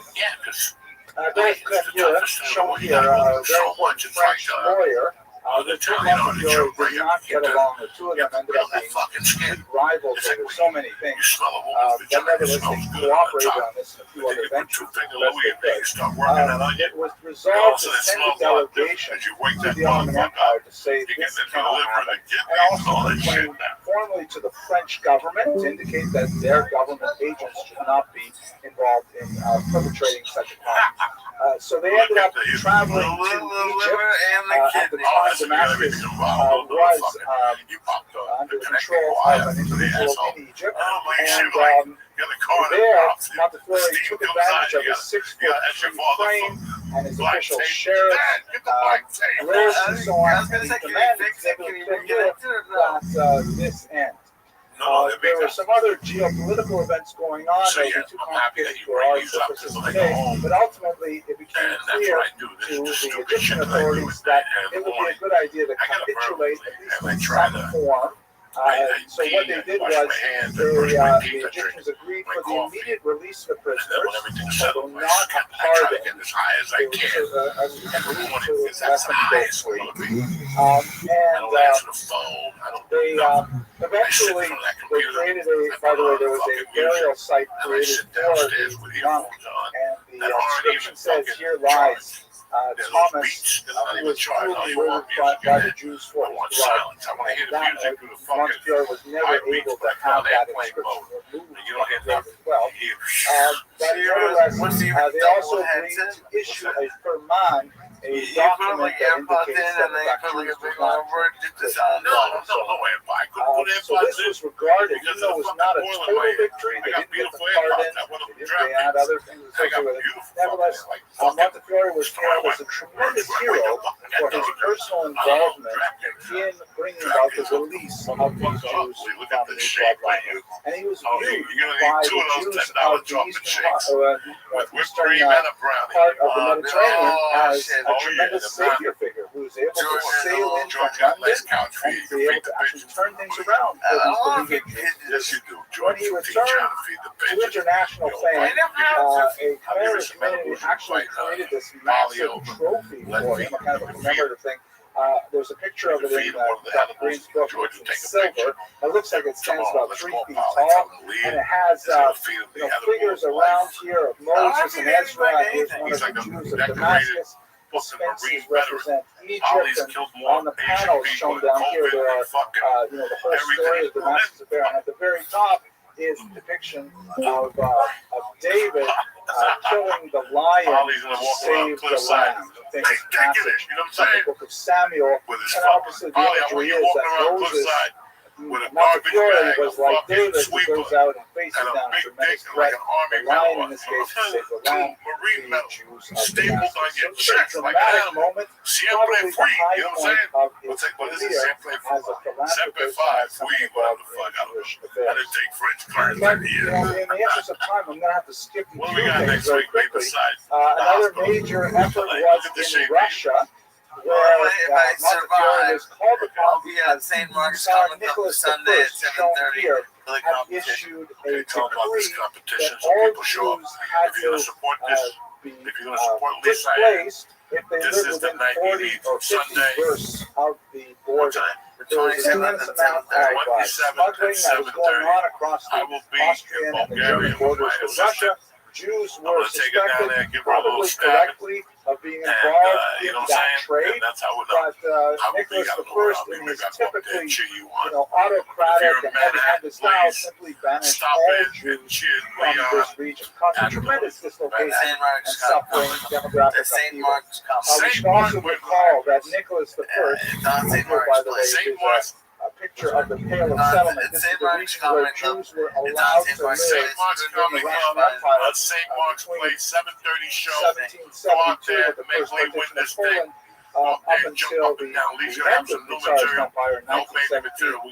This region, it's a strange name in English, Pale of Settlement. But Pale really means region. In Russian and in Hebrew and other languages, it's just a region of settlement. The term Pale probably comes from English history, and the region that separates the southern part of the UK from Scotland was also called the Pale. We have this phrase, beyond the Pale, meaning beyond the boundaries. Anyway, so region of settlement, these are regions where Jews were out there. Any Jews living within 40 or 50 versts of the boundaries, the borders with the West, had to move to the interior of the Pale of settlement, whatever the economic consequences were. Montefiore went over there, he met with a lot of the officials, he actually met with some of the reformers, the Jewish reformers who were trying to create a vocational school system there. He was initially quite impressed. One of the things that he thought was extremely valuable for Jews was that Jews should learn the vernacular. That was a key tenet of the reformers who were establishing these schools in Russia. Was to get them to learn the Russian language. In reality, the proselytizing efforts of the church were using these schools in a very profound manner, and Montefiore was eventually soured on that idea because of the interference of the Russian Orthodox Church. But nevertheless, he did like the idea of the vocational schools. He met with Nicholas I's officials and attempted to dissuade them from this particular plan. He was not especially successful, but he did spend a tremendous amount of time arguing with them and getting to know the Jews of Eastern Europe as well. He was very moved by his reception in Vilna in particular. He and his wife visited the grave of the Vilna Gaon and shed many tears there, as he describes. But one of the fascinating passages is he had a debate with some of the local Hasidic leaders. One Butcher Mayor in particular And I think it's Spanish show, if I'm not incorrect. Anyways, they had a long discussion over the question of vocational training for Jews in Russia, and specifically the idea of learning the vernacular. And of course, the Hasidim were opposed to it because they felt that this would represent the end of traditional society. So towards the end of a long debate, this is from that's 15% off with code church. Very appropriate since we just had Laura, this is the Montefiore's doctoral assistant and translator, tried to persuade the Hasidim that there was good cause to be made in favor of enlightenment by arguing that if Mordechai had not understood the dialect of Bigtan and Teresh, right? Remember the story of Purim, that Mordechai overhears them plotting to kill a king. So he says, if Mordecai had not understood the language, he would have been unable to uncover the plot against King Achashverosh. And so his linguistic ability had saved the Jewish people. Rabbi Rothschild responded, this is a Hasidic individual responding, that the Bibelisters were quite the contrary. Had it been generally known that the Jews understood the native language, then King Achashverosh would never have been so indiscreet. They would not have spoken in the vernacular because they would have thought he understand. So Mordecai, however, was a member of the Sanhedrin, this is the Talmudic understanding, and therefore a linguist. But the same did not apply to masses. Unwilling to enter into such high-flown Talmudic disputation, Montefiore intervened pragmatically. Quote, if you oppose the study of secular subjects, who will be qualified to protect your rights before the government? You're saying take the chance. We are praying for the advent of the Messiah. But until then, we are well satisfied with you, honored sir. Colorado, if you live in those places, so it gives you a sense of how Montefiore was interacting with this complicated society, but also how he was regarded by the traditional elites. Alas, period in which unfortunately he was not successful, and this shows the waning of his powers, but it also illustrates the fact that Jews turned him worldwide was the horrible Mordechai. We spoke about this briefly last week. Mordechai is this story in which a young Jewish child was baptized as a baby by his non-Jewish maid. And when word got out to the church that in fact young Edgardo was had been baptized many years earlier, the Pope actually arrested the child, brought him to a monastery, and raised him as a Catholic because he had been baptized, therefore was a Christian in good faith, regardless of the fact his baptism happened when he was a child. This is a famous portrait that tries to illustrate the moment of his seizure by the church. His mother is fainting here. What ended up happening is Montefiore was called upon, much as he was for the Damascus affair, to come sort this out. Please get this young, I think he was 8 years old now, child back from the church and united with his family. Montefiore went to Rome, met with many officials, was unable to persuade the church to release the child, despite international pressure. In fact, he had to go home empty-handed. Mortara, who is shown here as a baby on the left, and as an adult on the right, ultimately grew up to become a priest himself, to engage in proselytizing activity in the Jewish community. When asked about his feelings, he reported that he has absolutely no desire to go back to his Jewish family, and he accorded that sensation to none other than divine grace. That God must have implanted within him desire to remain Christian. Steven Spielberg, shown below here, is currently making a film that I'm sure will be an absolutely fascinating movie, which documents the horrible story of the kidnapping of Mortara. It's part of the film. It's slated for release 2018 or 2019.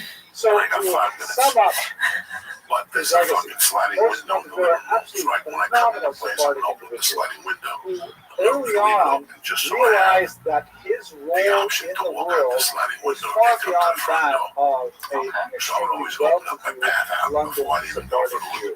that he could expand his horizons far beyond his brother's mosques, synagogue, and reach out to the Jews of the world. He leveraged his phenomenal wealth and his personal charisma and his political clout to literally save thousands of lives around the world, and the world has been transformed by his I was really good at it because all the condos were made the same. ceaseless From dedication building to A to welfare. building they were all the Thank you very same much cut. for your If attention, I could and I bring look it to forward one to door, I speaking to could you bring it next to week. all. My buddy was an engineer. He made the clips.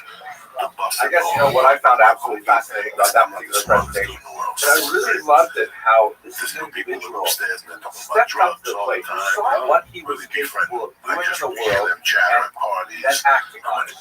It's absolutely mind-boggling. I wonder how many more Montefiore's are out there. I wonder how many Montefiore's are actually watching this video. Interesting idea. If you are even a little Montefiore, please think about what you can do for the world and act on it. So great. I'll give you a couple of easy things. First of all, share this video. Maybe that's the extent of your Montefiore-ness. Maybe that's what you can do to encourage someone else who might be able to help others in a significant way. And that is significant in itself. You can be the one to inspire another person to do something great. If you want to push your Montefiore-ness just to the next notch, think about supporting our students with sponsorship of one of the lectures which I do after this semester, or for another donation to our scholarship fund in general. I'll put the website on the bottom here.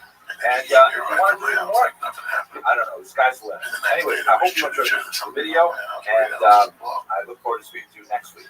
Thanks very much. That's terrible. Did you help him look for it? Oh yeah, you should have seen me up there putting up posters and stuff. Your dog with him.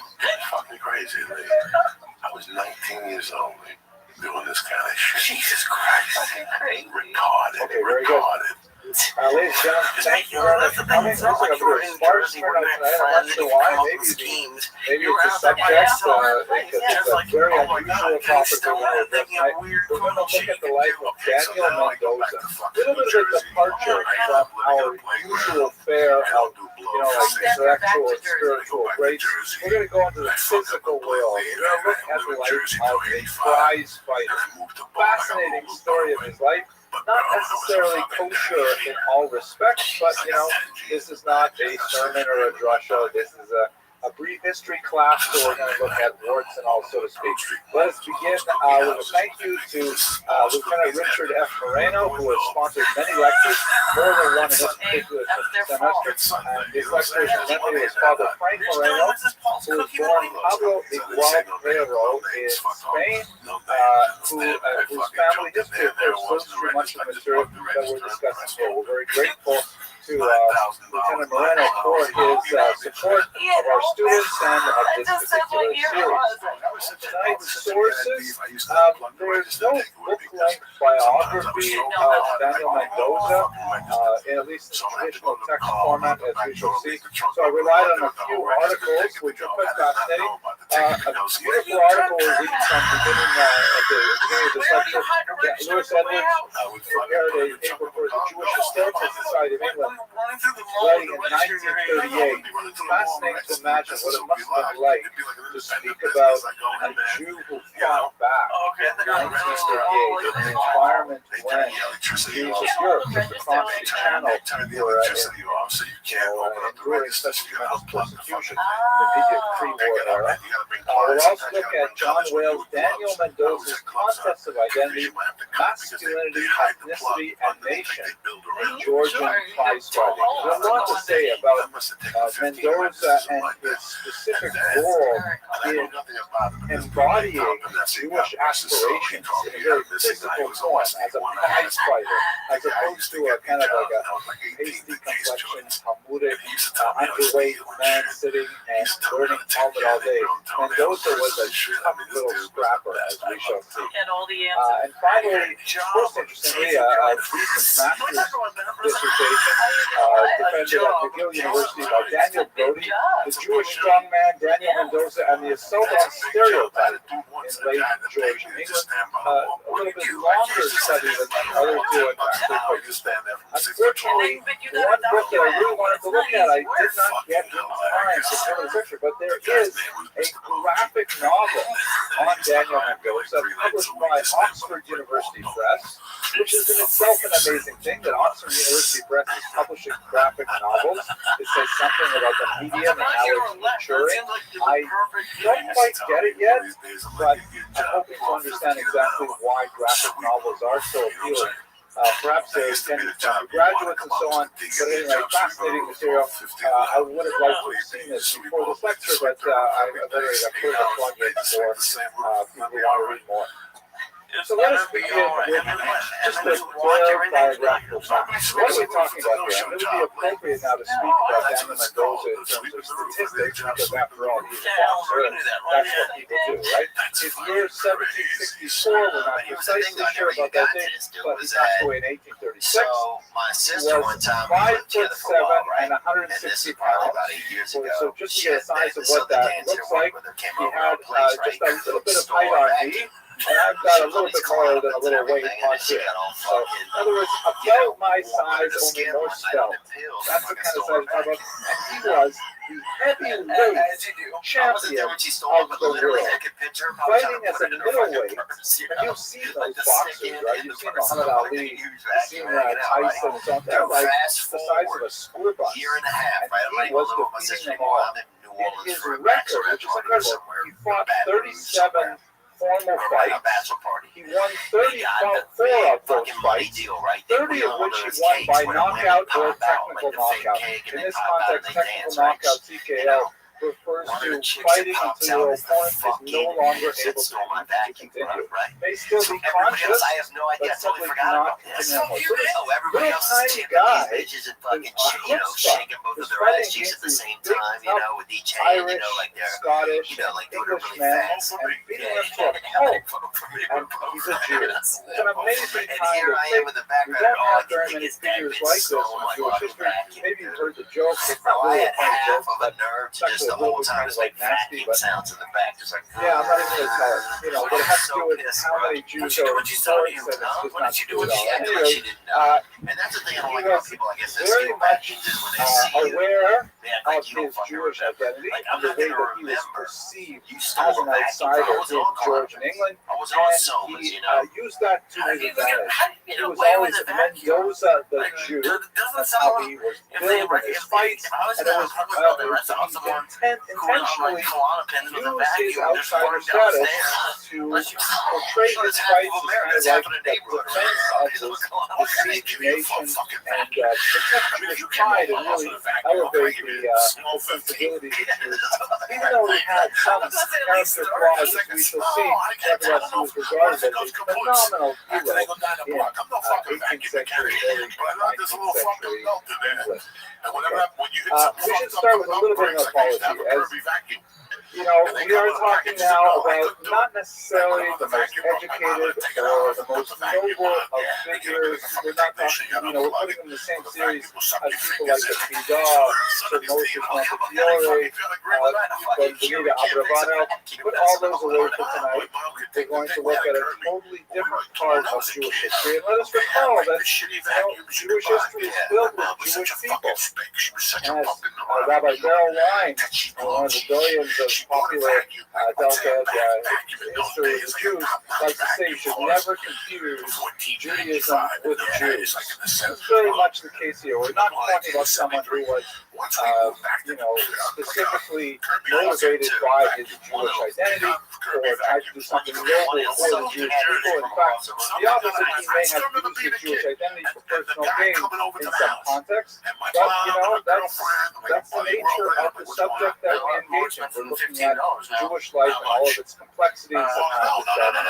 Lewis Edwards was certainly conscious of this when he provided that paper in 1938, the first real scholarly biography of any type of Daniel Mendoza, and he wrote the introduction It is suggested that, and you have to imagine he's reading this before an august, panel of intellectuals, scholars, and historians at the Jewish Historical Society of England are trying to really reach the highest levels of Oxbridge learning and so on. He writes, it is suggested that, though an apology is not necessary for the choice of the subject of this paper, an explanation would not be out of place. Meaning, why are we talking about Daniel Mendoza, a boxer, in this august setting? Says, to the news of history, nothing nowadays is common or unclean. And were the subject of boxing, in fact, even more disreputable, France and Poland have claimed, a society purporting to deal with all phases of Anglo-Jewish history would still not deny it an audience. Mendoza is a thing, like it or not. Mendoza is an important person who had a huge impact. His Jewish identity was well known, and he was perhaps the most famous Jew in England in the 19th century. And as I think you will find interesting, he was probably the first Jew to meet King George, even before William Montefiore and many other people. First of all, we might as well go all the way. He does have a significant criminal record. The archivists looking at his life have not been able to connect every single Daniel Mendoza reference in police records to our Daniel Mendoza. So in some cases, it's possible we're talking about multiple Daniel Mendozas. Certainly, there were crimes committed later in life after he achieved tremendous fame that are definitely the Daniel Mendoza that we know and love. These earlier ones are not entirely sure. But at age 18, for example, when Daniel Mendoza was convicted for a mugging that went wrong, and he was part of some kind of gang that was made up of other Jewish criminals. The reality of the history of Jewish criminality is something that goes way back into ancient times. Not to, I'm not going to make any statements here about the proportion of Jewish criminals vis-a-vis the rest of society. My grandmother, Allah Shalom, always used to say that Jewish husbands are always the best because they don't drink and they don't beat their wives, and that's what makes them the best husbands ever. Kind of like a low standard, but I haven't reached that. I made it. But it's not hard to imagine that we know it in our own in real life that we live in an urban environment with all kinds of Jews engaged in all kinds of activities. We might be able to make some generalizations about when Jews go into crime. There are certain crimes that are more Jewish in character, like white-collar crimes and things like that. Broad crimes, that's a bit. But Mendoza was like right at the bottom. There was a whole bunch of other criminals running in the streets, and among the things that if he is the same Mendoza, at age 18, he mugged the man tried to fight back. Mendoza took out some kind of blade, dropped a penknife or something, and stabbed him several times in the hand. He was caught and arrested, and he was in fact deported to a penal colony for 2 years. He disappeared for some time. The same would happen to his son, who also picked up a life of crime as well. We know that when he came back, or actually a little bit earlier, he had a series of menial jobs. He was a glass cutter, and he was fired because he beat up the boss's son. He was a grocer. Here it says grocer. This is an old 18th century spelling of the word grocer. And he was fired because he had a female boss, and there was some other woman who was constantly accosting her, and so he would zealously defend his female boss. So this is a male husband, which sometimes bothers his female boss, so he came to arrest him. We only know some of these things, not from criminal records, but from Mendoza's own account, which can be somewhat self-serving, so we have to read these facts before and as I mentioned, he was deported in criminal proceedings as a youth. It's interesting to note that the Mendoza nevertheless was a tremendous hero for Jews, both in his own time and then much later as well. We see another comic version of Mendoza the Great, because it's hard to find heroic Jewish fighters before the Zionist movement. particular. Like where do you go to look for these people? You go back to the biblical period, King David, Samson, wow, plenty of them. But then the scope of the Middle Ages, Bar Kokhba, then it's really hard to find fighters. And Jews living under often anti-Semitic, persecutorial conditions, feeling marginalized, feeling weak, feeling stereotyped. Mendoza was kind of like a, look at Mendoza, he's really what a Jew could be on a physical plane. Fascinating kind of concept. Let us understand that when Mendoza was coming of age, this is in some ways a very bad time for Jews in England. The Jews had been expelled in the year 1290. The massacres of York, and Jews were essentially, persona non grata in England for about 400 years. They were then re-admitted under Oliver Cromwell. I can remember that, I spent a summer studying at Oxford, and they have these beautiful botanical gardens there that were built on the old Jewish cemetery. After they expelled the Jews, they had this wide tract of land. They just removed all of the gravestones, and they built a gorgeous botanical garden. So one day, my wife and I were walking by, and she went up to the ticket window. My wife is like this. She has no fear. She's like channeling Mendoza. And she goes up to the person at ticket counter. She says that that all of this entire garden is planted on top of a medieval Jewish graveyard. And the woman behind the counter says, so that's why everything grows so nicely. So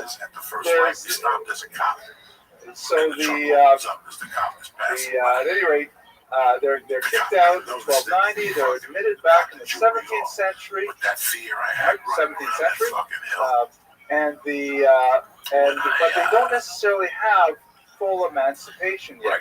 They are slowly.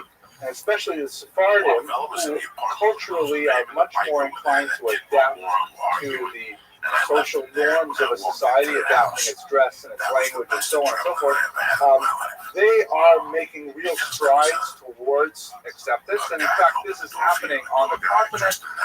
France would grant equal rights to all Sephardic Jews in 1790. They would wait another year before they gave it to the Ashkenazic Jews.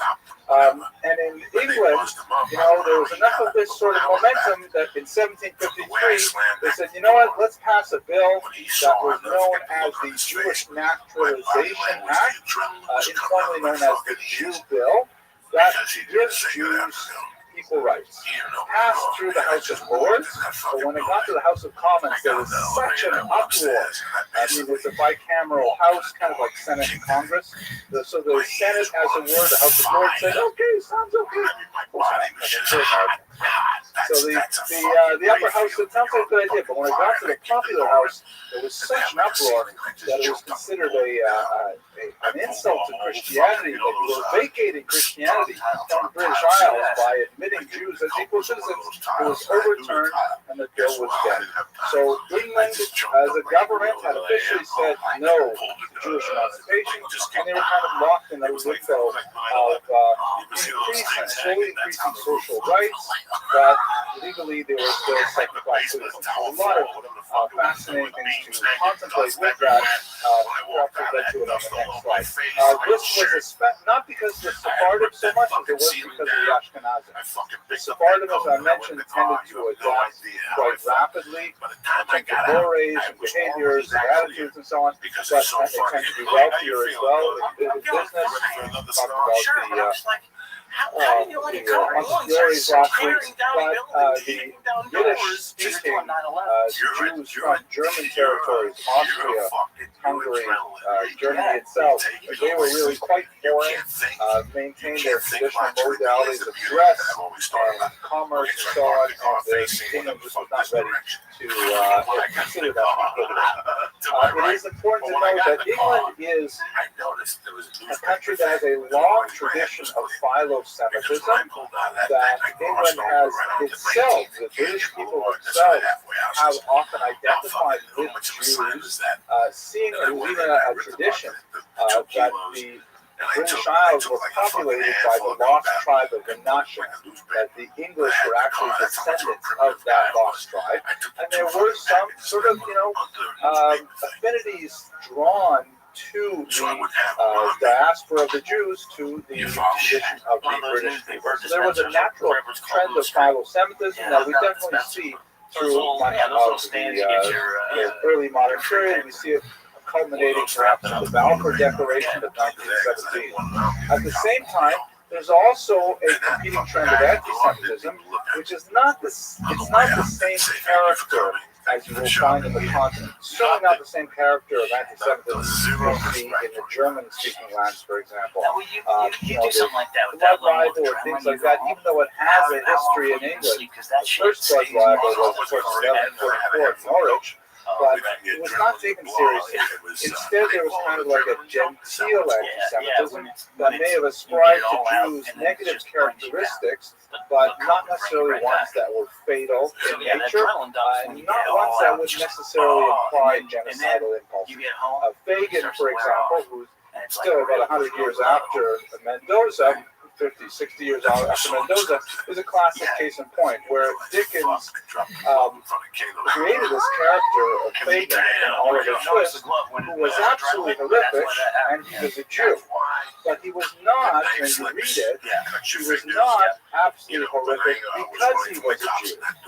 Jewishness was just something that went along with his awfulness, like, let's say, the fact that he has red hair. His red hairness was part of his character, and Dickens, played it up, but he did not necessarily make Fagin Jewish in order to advance an anti-Semitic agenda. In fact, when he was called to the carpet about it, he was horrified that people would think this of him, and he later attempted to undo it by writing positive Jewish characters in his later works. But it's hard to undo this kind of characterization. It's hard to apologize for something when you've already offended so many. But that gives you just a sense of the kind of two worlds in which Jews could inhabit space in the British society. So let's go back to Mendoza. Here's a great picture from the period. Have a closer look at it. You notice that there's kind of like this backdrop. First of all, his pose. He probably didn't look quite this muscular. Again, remember, he's about my height and certainly smaller than I am. And here he looks like he's really quite buff, but he's got quite a bit of pounds on me. But nevertheless, he's got all these admiring British citizens in the background, and they're all, looking in awe at his awesome physique. He's got this determined look in his eyes. Note the haircut. That will be very significant, as I shall explain in a minute. And he's got his fists up ready to go. In the background, you have like the beautiful British countryside, as if he's defending the British Isles themselves, as if he is somehow the representative of all that is good and noble in the UK. He is going to stand for it. So his innovations, why was he a special boxer, besides the fact that, of course, he was a heavyweight champion of the world for some time? So first of all, he had a unique fighting style, which boxing websites, when I was doing research for this, will go on and on about Mendoza's style. Like it was something really unique and special for the time. I don't know how to imagine it. I wish I had some videos of it. But apparently he adopted that most boxers of his day tended to compete in a very rigid manner. They would take their stances and essentially rely on their reach and their power and try to pummel their opponent. Mendoza, on the other hand, would move a lot. That was amazing. They thought it was a big finish. Innovation. It just moved out of the way. It takes a Yiddish crop, I guess, to figure that out. But he apparently moved a lot. He put a lot of emphasis on footwork, on sidestepping, rather than simply standing there and trying to bend one or the other. And he would also simultaneously defend and counterattack. So every move contained both a deflection of a blow coming his way and also a simultaneous attack on his opponent that was apparently quite deadly. From what little I know of Krav Maga, which is a form of martial art that was developed in Warsaw during the 20th century, that has a similar kind of approach. But beyond our scope. So his fighting style was apparently unique, and I can't say too much about it. He shows me his brand new helmet. He was the first fighter to charge admissions for his fights. In other words, these were not like just, okay, I'm going to meet you tomorrow at noon, and we're going to create an open space, and whoever wins, wins. But there's a lot of money changing hands at these fights because there was gambling.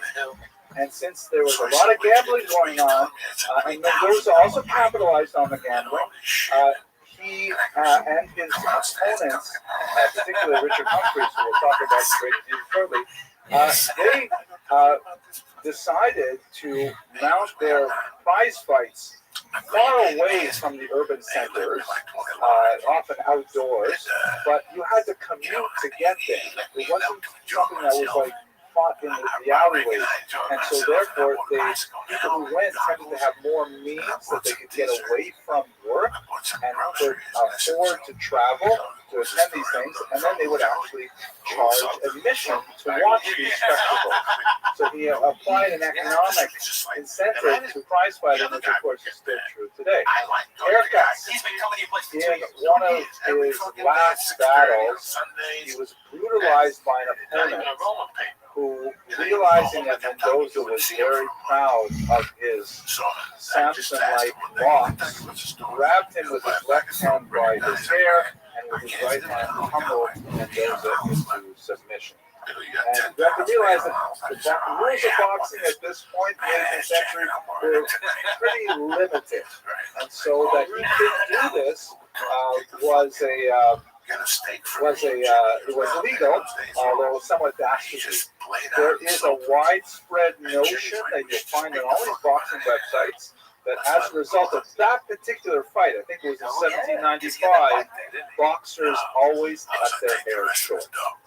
The Mendoza haircut in order to avoid this kind of situation in the future. He also had a unique sense of theater. He realized that boxing was the kind of sport that had a lot of economic potential and that there was a lot of build-up to it, you know, the gladiatorial aspect of it, the personalities of the fighters, that they could speak in advance, that they could have like trash talk, and it would be reported widely in the papers, much like it is today, and so people would be built up towards these kind of events. He pioneered that entire industry.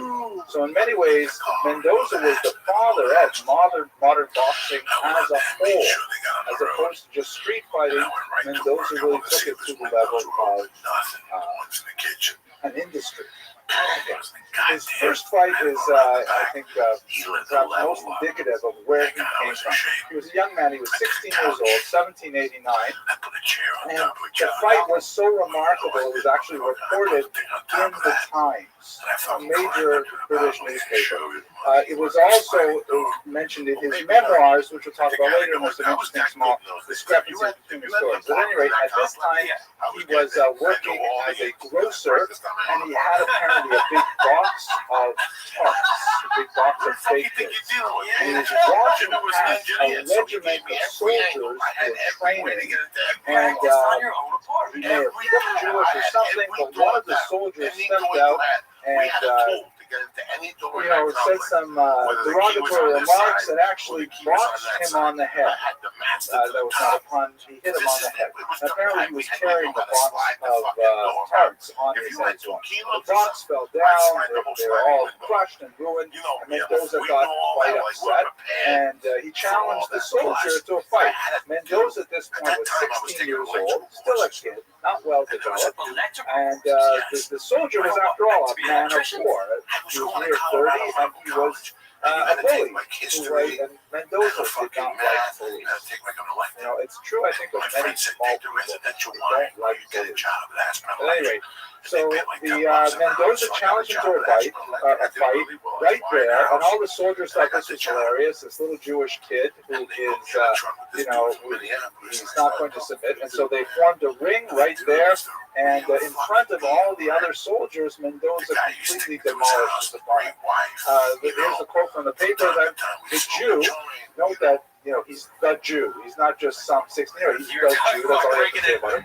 To the surprise of all present, gained a complete victory over the Christian, although the man of war was near 30 and the confectioner only 16. He is now, because it was a little bit later than the actual fight, accounted the neatest, quickest, and most active pugilist in Europe.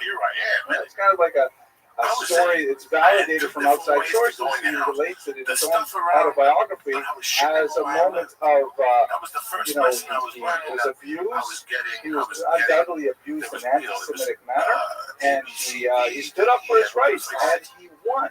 And in fact, right after he demolished his opponent, he demanded that the regiment pay for all of the broken parts. And right there in the spot, they gave him 5 guineas to make up his losses, and he went on his way. Kind of an interesting adolescent start to this world-class fighter.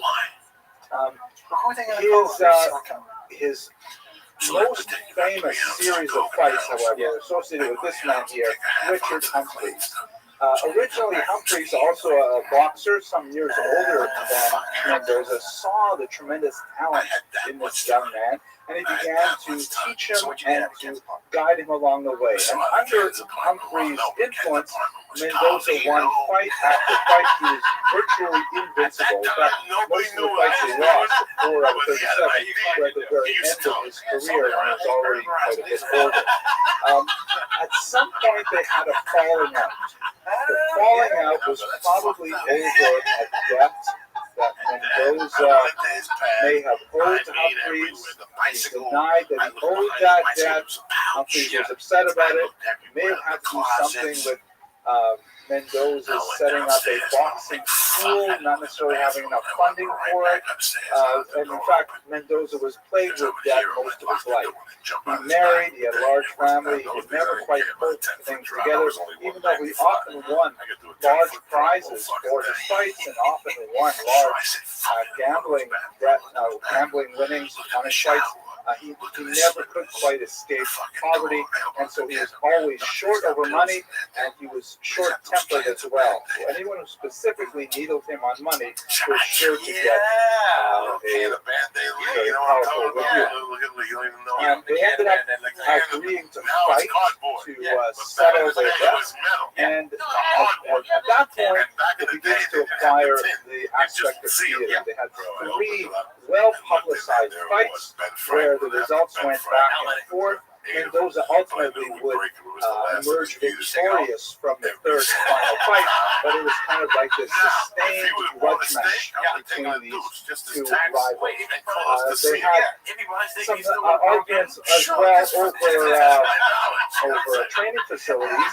Since Humphreys had challenged Mendoza, it was up to Humphreys to provide the training facilities, and apparently, and we have to think about this in the 18th century, it's not like there are gyms, there are like professional places where you go to work out. The very concept of working out didn't exist in the 20th century, so going someplace in order to exercise for health or strength, maybe you see in ancient Greece, but it really wasn't part of European culture. So he put him actually in a house of ill repute. And he said, hey, why don't you just work out here? This is a place that's close by. It was cheap, And Mendoza was offended with his suggestion. We know that he's not such a little working flower. Like, there are a lot of things he put up with, people he hung out with. He was not, for example, even though he billed himself as the Jew, he had no problem fighting on Shabbos and things like that. But he was not, we're not talking about chief rabbi material here. And he was so offended that he refused to train for his fight as long as he was placed in a bordello for his training purposes. And he has a famous quote where he says, I rely on my excellent constitution and no native training, and you'll just walk straight into the fight. So they fought 3 classic fights. Perhaps the most famous of them, let's see if I can zoom in on this. Yeah, very good. The most famous of them, just to give you a sense of the kind of drama of the ring under Mendoza.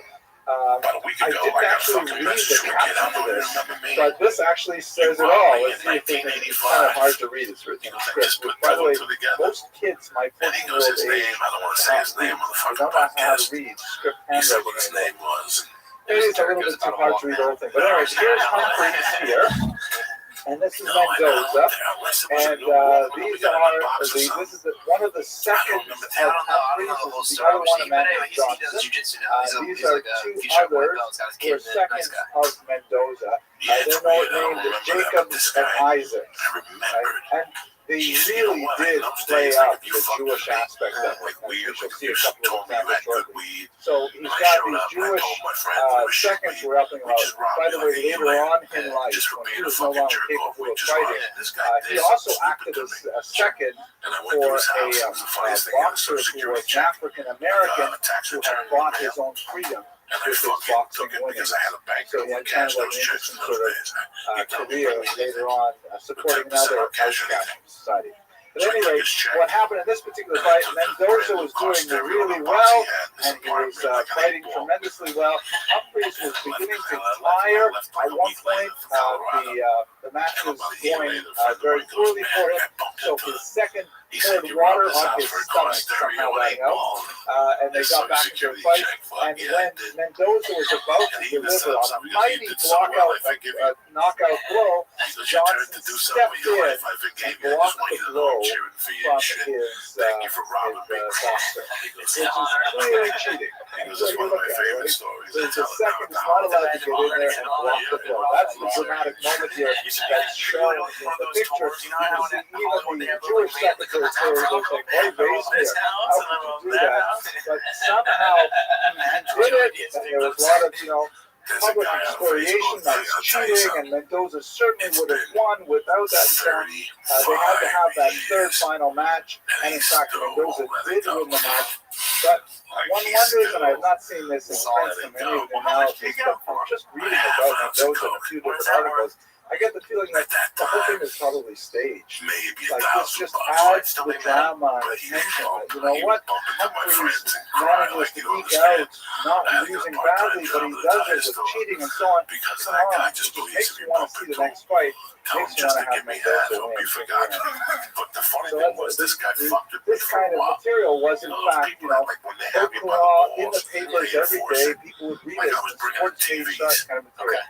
This is a page, I believe, from that Oxford University press. And this is like sort of like expressing the way in which he portrayed himself. It's not exactly like I don't think this text is real.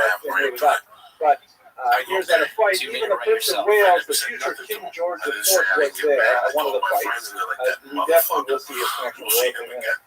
George IV says, "You're an admirable boxer, Mr. Mendoza, and a credit to your people." And he says, "I'm a Briton, sir." What do you mean, your people? I'm us people. I'm you people too. He says, "Yes, that's what I meant." So you get a little sense of the genteel anti-Semitism there. But we do know that, in fact, as I mentioned earlier, he did meet George III, the current king, before even Montefiore, before Rothschild, before Goldsman, any of the wealthy Jews never got to meet him. This boxer, Daniel Mendoza, went. It's a fascinating story. Apparently, he was invited to go on a fox hunt, which is something that British people do, I guess. They get together, they get a whole bunch of horses, and they get some hounds. And they go chase after foxes and then they kill them, whatever they do with them. But at any rate, Daniel Mendoza, coming from the lower echelons of British society, has no idea how he's supposed to behave at a fox hunt. And apparently he broke the rules. I was going to say, aren't they really small? They're small, but this one's like a fit at that time. I think all the people in the back are like the participants, and then you've got the people in the red are sort of like officiants or helpers. They're not actually stewards. They're called stewards, or stewards or stewards. Yes, in America we say stewards. So these stewards, they're helping, right? They're somehow guiding the dogs, things like that. He gets a knock on the door, and like 10 people come over to buy blow, and everybody goes into the bathroom. Like everybody has to pee. They send the dogs out with traps. I'm like, oh shit. 10 people. Are the dogs supposed to trap the fox? So I left. And I'm talking to my buddy, and I didn't say nothing to my buddy. My buddy was a crime stopper. And I knew he was a rep, but he was the only one that was working that day. And I said, so anyway, they're running out there, and I guess the participants are not allowed to run with the hound. They liked each other. The So I hounds could run walk in in there with this front, kid. So I said, you know what, let me and go in you there have to run and behind see them. if he's there. I Or went back, so anyways, knocked on the he door, broke the rule. I guess he raced ahead with the hounds. So what happened was, after the fellow was sporting away, this is from his memoirs, which gave gracious pleasure to a gentleman, he rode up to me and accused me of riding among the hounds and of other improper conduct. So in other words, here he is, he's out there fox hunt, he doesn't know what to do, he breaks some of the, there's some faux pas, and so some nobleman comes up to him and says, hey, you're breaking all the rules. He threatened to horsewhip me unless I altered my behavior. Not the right thing to say to the prize-winning heavyweight champion of the world. I felt greatly irritated at his language and therefore warned him in a resolute manner not to attempt anything of the sort, and declared that if he raised his whip for such purpose, I would certainly strike him off his horse, be the consequence what it would. My surprise was greatly excited at learning almost immediately afterwards that the person I had offended was none other than his grace himself. And the King of England, the King of England comes up to Mendoza and says, you're breaking all the rules and I won't have it. And he says, oh yeah, well, come down here and say that. So kind of similar stories, but he comes back in and he's telling me all this, and I'm howling deep down inside because I'm the one that robbed him. He's like, they're accusing me. And after about 6 minutes, he's like, versus the Christian Goliath. Like, even though he did not have equal rights, he nevertheless seized on this, and he always portrayed it as kind of like a Zionist mentality of like the David versus the Goliath, all the Arab army surrounding him. Who knows how much of an impact He's he a had thorough on the investigator. formation of the Jewish Figured out mindset it's staying on the of the youth case. of the 19th century. Hard to imagine. They actually had like Jews would sing these little rhymes at some of their events. This one is recorded also in the papers that said, this is a pro-Mendoza Jewish taunt song, right, to taunt Richard Humphreys. My Dickie, which is Richard Humphreys, was all the delight of half the Gentiles in town. What a damnable shame to be spoiled by a cursed little Jew. Meaning it's tongue-in-cheek, I'm a cursed little Jew, and look what happened to you. He contemptuously viewed his opponent as David was viewed by Goliath, right? The giant Goliath looks at David and says, why did you, am I a dog that you send out a boy with a stick to fight with me? So he really played up this kind of attitude, and he rode that media wave for the aggrandizement of the prophets, no doubt, at the various matches. Here's another picture from the one of these fights conducted out in the open. Mendoza is on the left and Humphreys is on the right. And New Year's '84, so that's it. He eventually wrote his memoirs at age 52. The motivation for writing the memoirs was most likely his deep tenure. He was impoverished, he was not able to keep funds together despite accumulating great amounts. Somehow the money just disappeared. He engaged in a variety of business ventures, all of which failed, including a boxing store. He was actually sent to debtor's prison twice. His son also got in trouble and was sentenced to death for robbery. It amazes me that you would be sentenced to death for robbery, and ultimately that was commuted. And he was deported, I believe, to a penal colony in either Australia or Africa, if I'm not mistaken. But he had it. I'm sorry, Canada. Canada, we didn't take criminals over there. At any rate, he wrote these memoirs. So they're difficult memoirs because they're as most memoirs are, quite self-serving, and he glosses over a lot of the kind of darker parts of his youth in particular, but he played up the whole idea of he's a Jew, and he's downtrodden by society as a whole, but he doesn't care, and he'll speak his mind to anyone, and he has the courage to stand up for his perception of who he was as part of the nation. In the end, he just fought too long. There's so many boxers, they keep fighting and fighting, and they don't retire as heavyweight champions. They still take another challenge, another challenge. For him, he has to financially simply could not keep going without the low income. He took challenge from Gentleman John Jackson. The name is so ironic that it was Jackson who grabbed him by the hair and pummeled him mercilessly. He had a period of decline. This is John Jackson's son here. Later, he got in trouble with the law again. A woman insulted his wife Esther over a debt of 18 pence, and he brutally attacked the woman and even chased after her when she sought to flee. Definitely not cool behavior for anyone, let alone heavyweight champion of the world. When he was brought to the courthouse for this particular incident, the Jews of London flocked the streets and crowded the streets, perhaps to get a sight of Mendoza, perhaps to support him, but ultimately they were unsuccessful, and he was convicted and found guilty for that attack. So he definitely is not a poster child for all of the good character traits that we try to emulate in ourselves and in our children, but nevertheless, he's a dramatic illustration of a different path for Jews that can really reach high. Here is a picture where he looks a little bit more like me here. This is at age 43, he came out of retirement. The first two times he came out of retirement, and he actually won a fight after a really horrific 56-round match. And these matches, by the way, the rounds had very little break time in between them, like 30 seconds, and they would go at it, and whatever.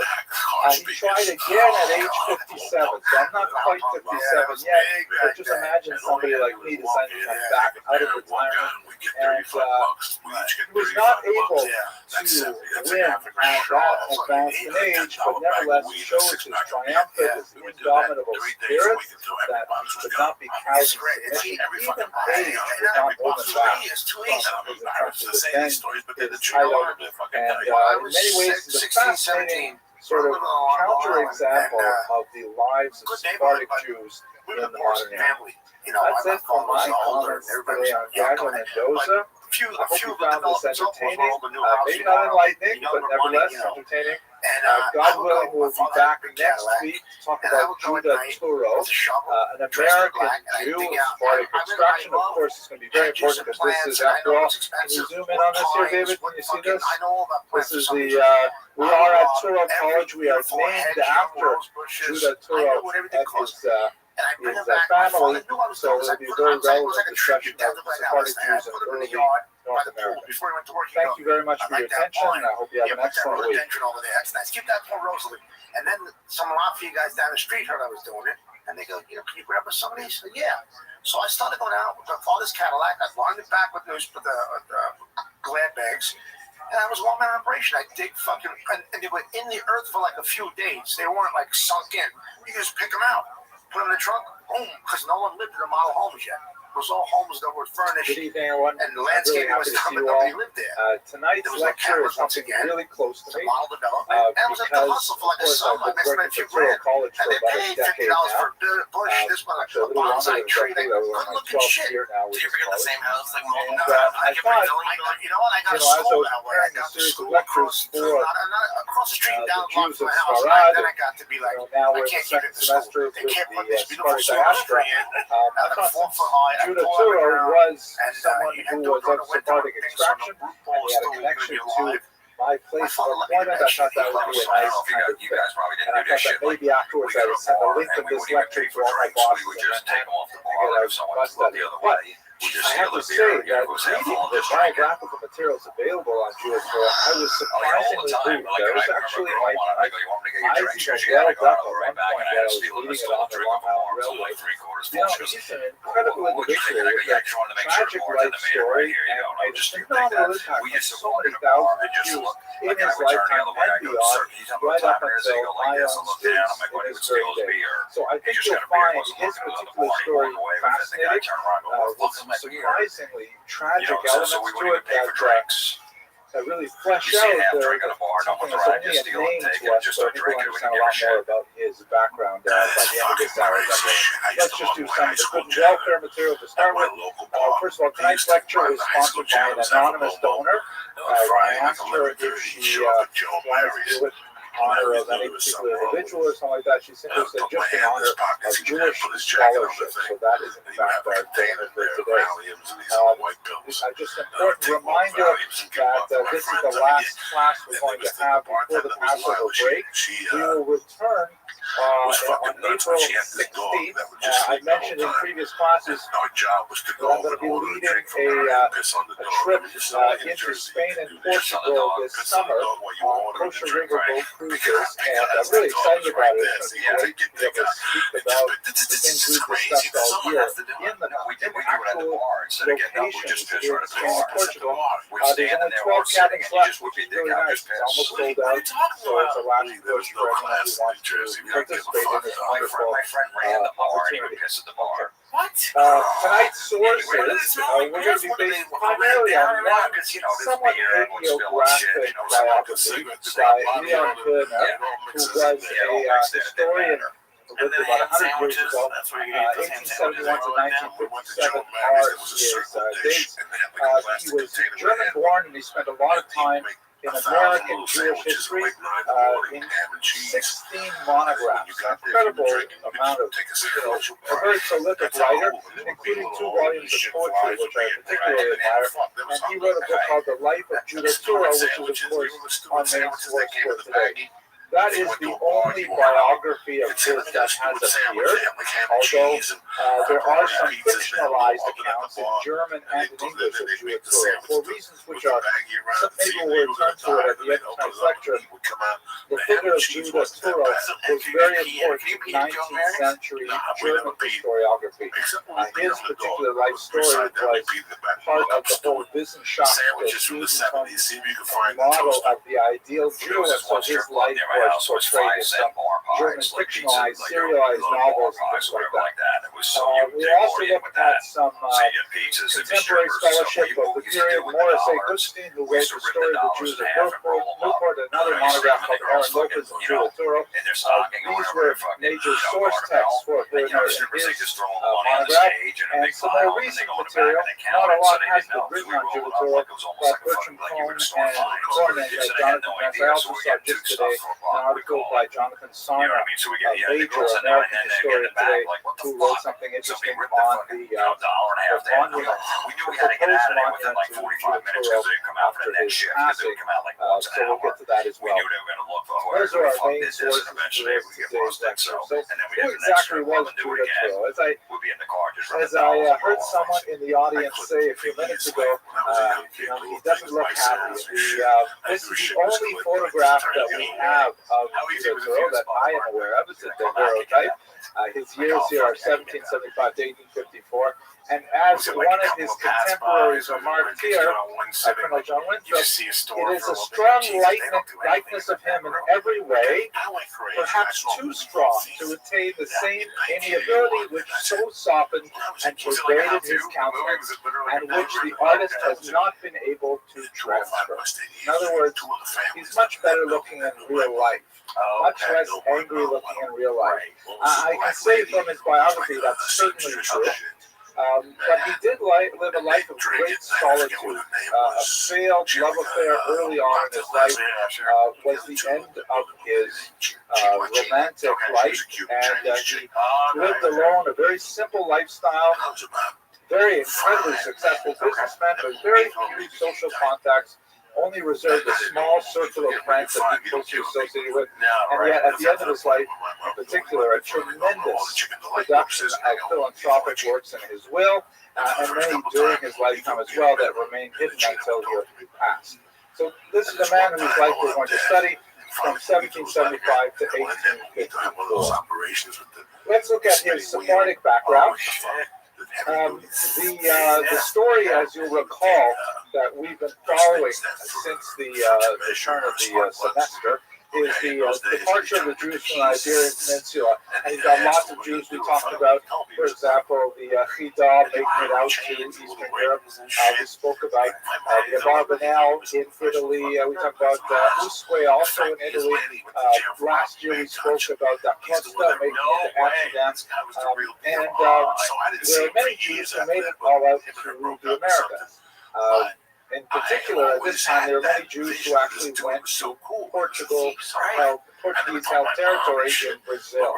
You'll recall that the experience of Spanish and Portuguese Jewry is somewhat distinct. Many Spanish Jews tried to evade the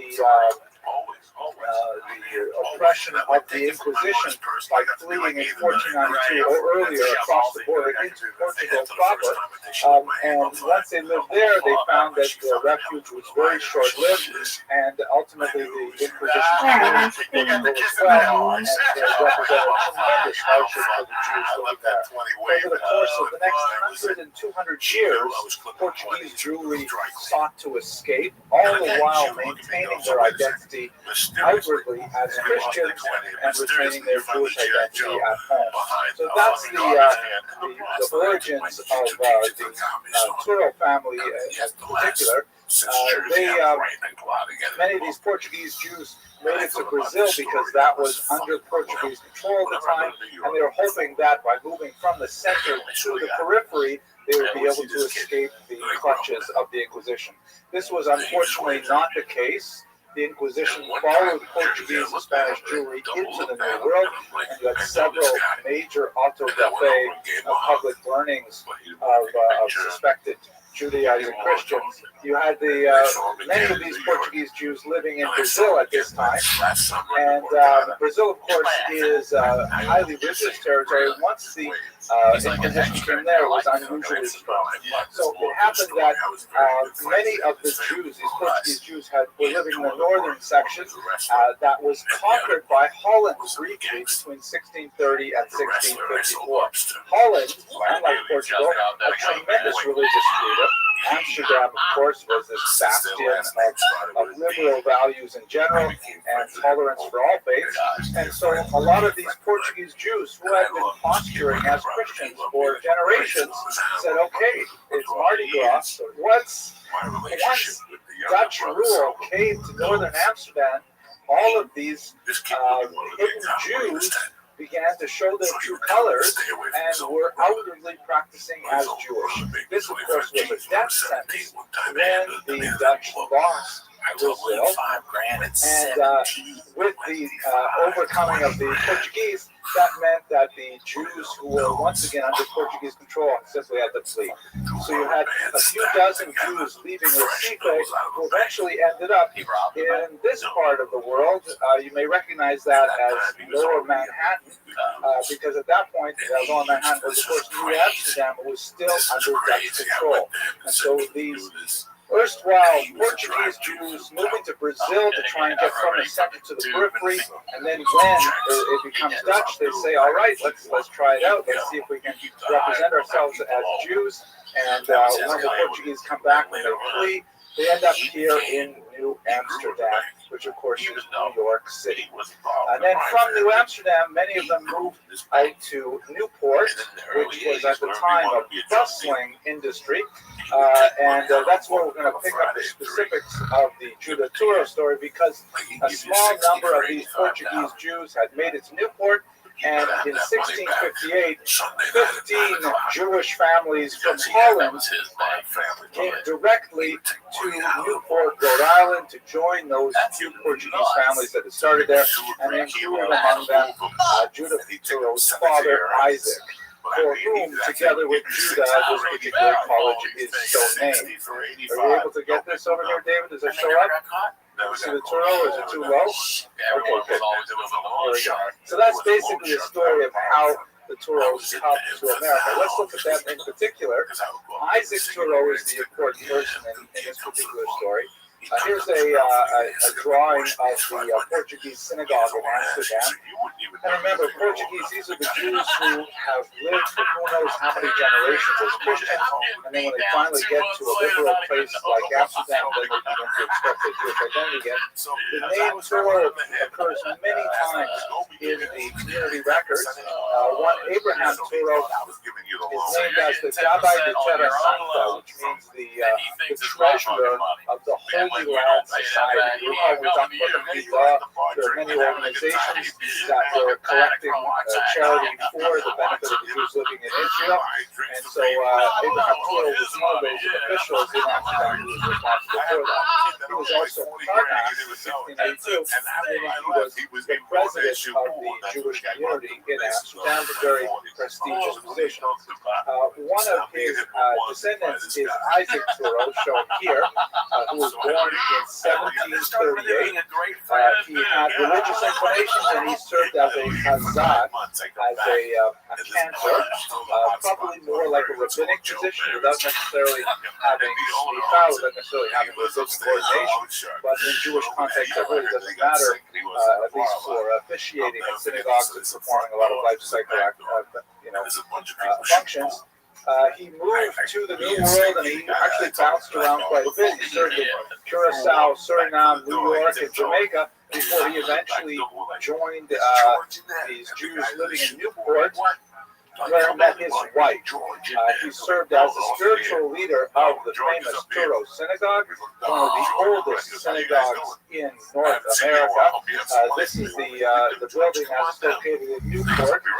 It has some interesting architectural features which are not really visible in the current configuration, but it included, among other things, a trap door right under the bima, so that people could escape because they're always concerned that perhaps the Inquisition might come to America and Jews might have to escape at the last minute. It's a very fascinating synagogue. These fans are direct from the 18th century, very rare electric devices. I just made that up. Very beautiful. Anyways, he ended up becoming the rabbi of the synagogue in Newport, which is not, of course, called the Turo Synagogue back then, but nevertheless it has been associated with his name and with his illustrious son Judah, who we will explore now. So what's happening to Isaac Turo, the Chazan who moved from Holland to Newport? He marries Raina Hayes of Boston. Raina Hayes' brother is an extremely important person in Judah's life shortly. He has 3 children, Abraham, Judah, the second son, and Rebecca. But then the American Revolution broke out. And ironically, while Judah, the son, ended up becoming very much an American patriot, his father, Isaac, was a Tory, was pro-British. And this never happens in the modern age where a father and a son have different political viewpoints. But anyway, the father, was concerned with the Revolutionary War, and so he ended up leaving Newport with the Torah scrolls. He took them to New York City, where he had some protection from the British government. And then when the American Revolution expanded still further, he ended up moving to Jamaica, where he served as a rabbi in Kingston. After living through this New York winter, I don't know why anyone would want to go to Jamaica for the position, but that's where he set up a shella, and unfortunately he died a year after. And so Judah, his son, was only 8 years old at the time. So following the trail here, Isaac, the father, comes from Holland, moves to a few places in the New World, settles in Newport and marries there. And then with the Revolution, he makes his way down to Jamaica and unfortunately passes away, leaving his widow with their young children. She decides to go back to Newport, and the children are raised in the home of her brother-in-law, Moses Michael Hayes. Very important American patriot. Judah is raised from the age of 8 in the home of his uncle, Michael Hayes, Moses Michael Hayes. Hayes, unlike his father, who was a Tory, Hayes is an American patriot who supports the revolutionary efforts, and he also has some rather unique, broad-minded values. And this is a small section from an abolitionist named Samuel May, who was a Ben Bias, was a regular householder in the Hayes home, a Christian, and he writes in his memoirs about what it was like visiting the Hayes so often. And he writes here, Both Uncle and Aunt Hayes, or so I called them, were fond of children, particularly of me, and I was permitted to stay with them several days and even weeks together, and I can never forget not merely their kind, but their conscientious care of me. I was the child of Christian parents, and they took special pains that I should lose nothing of my religious training so long as I was permitted to abide with them. Every night I was required, on going to bed, to repeat my Christian hymn and prayer to them, or else to an excellent Christian servant woman who lived with them many years. I witnessed their religious exercises, their fastings, and their prayers, and was made to feel that they worshiped the unseen, almighty, and merciful one. Of course, I grew up without any prejudice against the Jews or any other religionists, because they did not believe as my father and mother believed. It's a beautiful short passage. There's a longer section here that describes how the Hayes home was clearly religious in nature, that they had their fasting and their prayers, and the young Christian child who was a Ben Bias there. I don't even know what the right English term for Ben Bias is.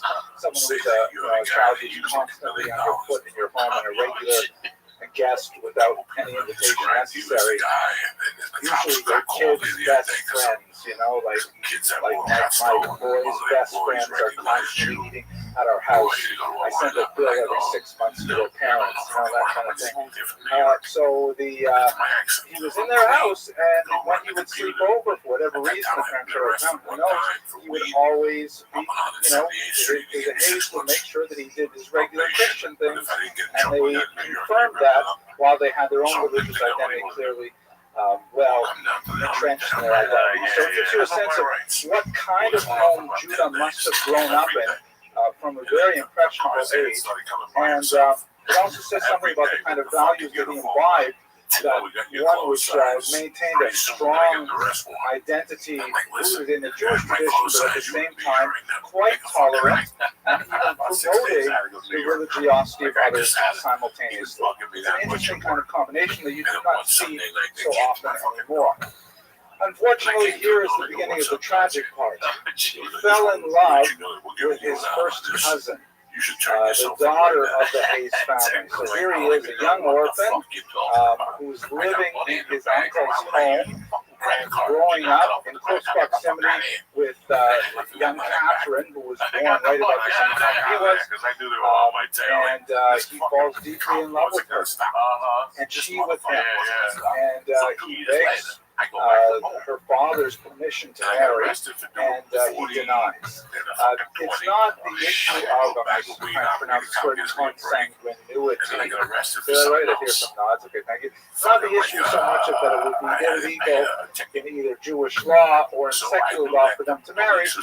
Probably not recommended, but for whatever reason we do not know, the sources are sparse in this area. The father objected and would not allow Judah to marry his daughter. He tries a couple of interesting stratagems to keep them apart. At the age of 23, when the love affair is still not going away, and Catherine isn't going to date anybody else, so he says, okay, then Judah, by the way, at this point is working in his international import-export business. He says, Judah, I want you to lead a ship that's going to go all the way to the Mediterranean. It'll take you 2 years to manage this particular mission.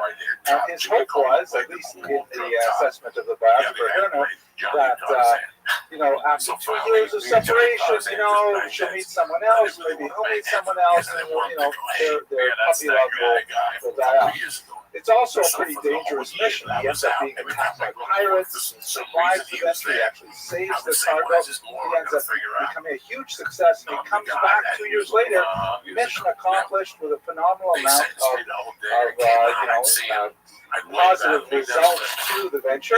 But the father says, no way, go with an olive. How the hell, it must have been some extenuating circumstances. And so Hayes fires him and says, you're out of a job, find someplace else to live. Oh, okay. So, yeah, It's not like in not the sure movies what where to it's do like, with himself at this point. you return this person. Right now, all of give his you this efforts much to money, marry or Catherine are blocked. Yeah, so it's like kidnapping In Newport, it's a small town dominated by his would-be father-in-law. There's no way for him to go out and make a fortune, so he heads off to the most likely place for it. He goes to New Orleans. So at this point, it was an extremely important port, as we shall see, and he thinks he'll make his fortune there. Perhaps he'll be able to return after an established individual with his own home and so on. Perhaps then he'll be able to marry Catherine. Turns out that never happens. He never marries. She never marries. And at the end of our lecture, you'll see they actually die within a few days of each other. Kind of a star-crossed lover sort of story. At any rate, let's bear in mind how that must have had an impact on his growth as an individual.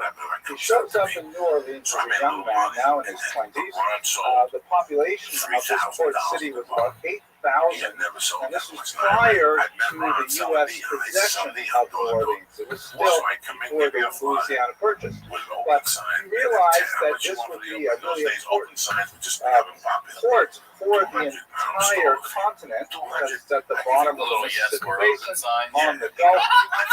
Tremendous opportunities there for South America, North America, good climate for lots of international trade, so on and so on. This is well before Katrina, obviously, but he thought that it would be excellent. And by 1840, just 4 decades later, it became the 4th busiest port in the world. Understand the context of it. Only London, Liverpool, and New York were bigger than New Orleans as a port, with more cargo going in and out. And it was actually the 3rd largest city in the U.S.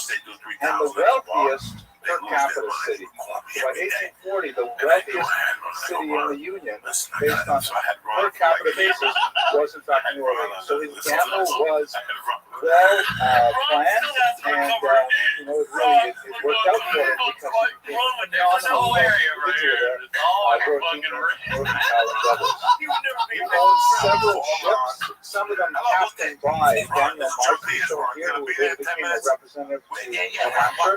And these ships are, I tried to get some pictures of them. Some of the ones I've seen in books really wouldn't reproduce well, but these massive 1,000-ton ships with 4 or 5 large masts, constantly carrying goods all over the world, all in focusing the hands of this one individual, the Turo, who is sending them left and right and managing every single detail of his far-flung business enterprises with a tremendous degree of concentration and attention to detail. And one story that I read about was he sent out his clerk to buy him a new cloak, and before the clerk could come back, another vendor came in to the store saying that they're on sale for $2 cheaper at a different store. So he sent that clerk to go buy it for $2 cheaper. And then when the clerk came back, he told him to return the cloak. So in other words, he saved himself $2, which maybe would be the equivalent of $50 or $60 today, but still, incredibly wealthy man, not a lot of money. But at the same time, he wrote a $5,000 check to charity on that same day. So he may be very parsimonious with his own parsimonious. Are you an English teacher? Because you nodded at the other one too. Oh, English major, thank you. There's one word I used to get wrong all the time. It was reverberate. I used to say reverberate. So Giuliano may be very, very particular about $1 or $2 here or there for his own personal needs, but extremely philanthropic and generous with his money, as we shall see shortly. Here's the center of his business in New Orleans, massive buildings. Imagine these pictures, like the 1840s, really quite significant. Compare them to Macy's on 34th Street and buildings like that. Really quite incredible facilities. He himself occupied a tiny office, and he never moved from it for the entire duration of his career. He had no need for the big corner office with lots of windows. In fact, he was very content with his own small home. He had an apartment rather than a house. He lived very simply, and he called his life while becoming tremendously wealthy. What was this guy? This is Now, Eric. he had, This was as I mentioned, very few friendships. He lived a very private life, especially after his wound in the War of 1812. One of his best friends was this man here, who was later his literary executive. And by the way, I should mention earlier, part of the reason why we're so dependent on a few biographies is because, like Montefiore, his contemporary, Judah Turlow insisted that all of his personal papers be burned after his death. We don't know, for example, what kind of correspondence he carried on with Christina in New York, with Catherine. Thank you. Christina would probably not be appropriate. Catherine in Newport, but he left over like a slew of business papers that, bills of lading and things like that, but his personal papers were lost, and it apparently took several days to complete all of the documents. But we do know about him from other people who wrote in their own memoirs about him. One of those is stories that we have about his friendship with President David Shepard, that was cemented, in particular, on one dramatic moment on the battlefield. This is from the biography of Andrew Jackson by James Hudson. And I'm going to read you a section about Judah Turlow here. So Judah Turlow, the far famed and far beloved philanthropist of New Orleans, on this day, January 1st, 1815, served his country in a capacity much more dangerous than that of a combatant. When the state was invaded, Mr. Turlow was attached to the regiment of Louisiana militia.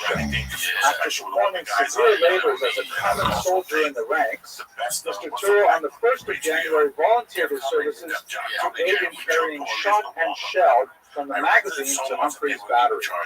In this humble but perilous duty, he was seen actively engaged during the terrible cannonade with which the British opened that day, regardless of the cloud of iron missiles which flew around him, and which made many of the stoutest-hearted cling closer to the embankment or seek some shelter. But in the charge of duty, this good man knew no fear and perceived no danger. It was while thus engaged that he was struck in the thigh by a 12-pound shot, which produced a ghastly and dangerous wound. And what ended up happening is that he was lying on the battlefield, bleeding out, being hit somewhere in the thigh, and this man, President Shepard, ran out there, grabbed his prone body, and dragged him back to safety, got him to medical attention. Apparently, it took close to a year for him to recuperate. But it ultimately saved his life, and they maintained a very close friendship for years thereafter. He was one of the few associates, a non-Jew, who was very close to the Torah. But I think it's interesting to contemplate how here, by 1815, he's really quite a wealthy man. He's been living in New Orleans for a dozen years, and yet he volunteers for the militia, and he's out there doing the grunt work of carrying shot to the battery to be able to reload, to allow the soldiers out there to reload. Incredibly dangerous work for a businessman who at this point is in his late 30s, early 40s. It's really quite impressive that he would personally undertake that kind of heroic activity. And it shows his patriotism as well. Now let's turn a little bit to his Jewish life. He was not especially gregarious, as I mentioned earlier. He didn't like going to synagogue very much, in particular because the first synagogue in New Orleans was not Sephardic. There was a German synagogue there, and he was not very fond of it, so he rarely participated. He doesn't show up as one of the more generous members. Later, when a Sephardic synagogue would be established, then, like Montefiore, he has kind of like a change in his attitude and ends up becoming a very regular attendee of services and so on. So he obviously had some deep attachment to his Sephardic roots. And he was also secretly, at this point, giving thousands of dollars to charities all over America and across the world. We've already mentioned last week when we spoke about Montefiore that he donated $50,000, incredible sum at the time, to the Alms House, which is right by Montefiore's windmill, in an attempt to provide a livelihood for the dispossessed of Israel, that he began to sort of seed money of $5,000 here, $5,000 there, to all kinds of congregations all over the eastern seaboard, both Ashkenazic and Sephardic. He even was quite interested in the practice of Jews in exotic countries. At that point, the Jews of Kaifeng in China were discovered. So you can see some of those Jews from that region. And he gave thousands of dollars to support this struggling community, which amazingly was not able to make a go out of it, even though they had such tremendous proximity to authentic Chinese food. They simply could not attract enough Ashkenazim to keep it going, even on December 24th. Here, but his philanthropy went far beyond Jewish life as well, and he was an incredible supporter of non-Jewish causes as well. This is, I think, something signal about Judah Torah and also about the Jewish experience in America. And we know from Talmudic sources that the rabbis enjoin the Jewish community to support communal causes, even if they are primarily benefiting non-Jews. The Talmud says explicitly that the Jews have to support non-Jewish graveyards, non-Jewish hospitals, non-Jewish orphanages, that we are required to support the general community as well as our own. And this is something that Judah Torah took very seriously, and for which he is probably much more well known than he is for his Jewish activities. And here's one interesting story written from a Christian minister in 1855. So there was a church, the first Congregational Church in New Orleans, that had gone bankrupt, and they were going to be evicted from their premises. So he writes, Mr. Tura became the purchaser without any conditions expressed or implied as to what disposition he should make of the building. Then we were few, feeble, impoverished, and bankrupt. A noble Israelite snatched us from the jaws of destruction.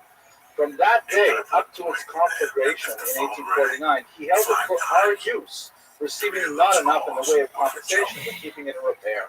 He might have torn the church down and reared on the site a block of stores whose income by this time would have amounted to $500,000.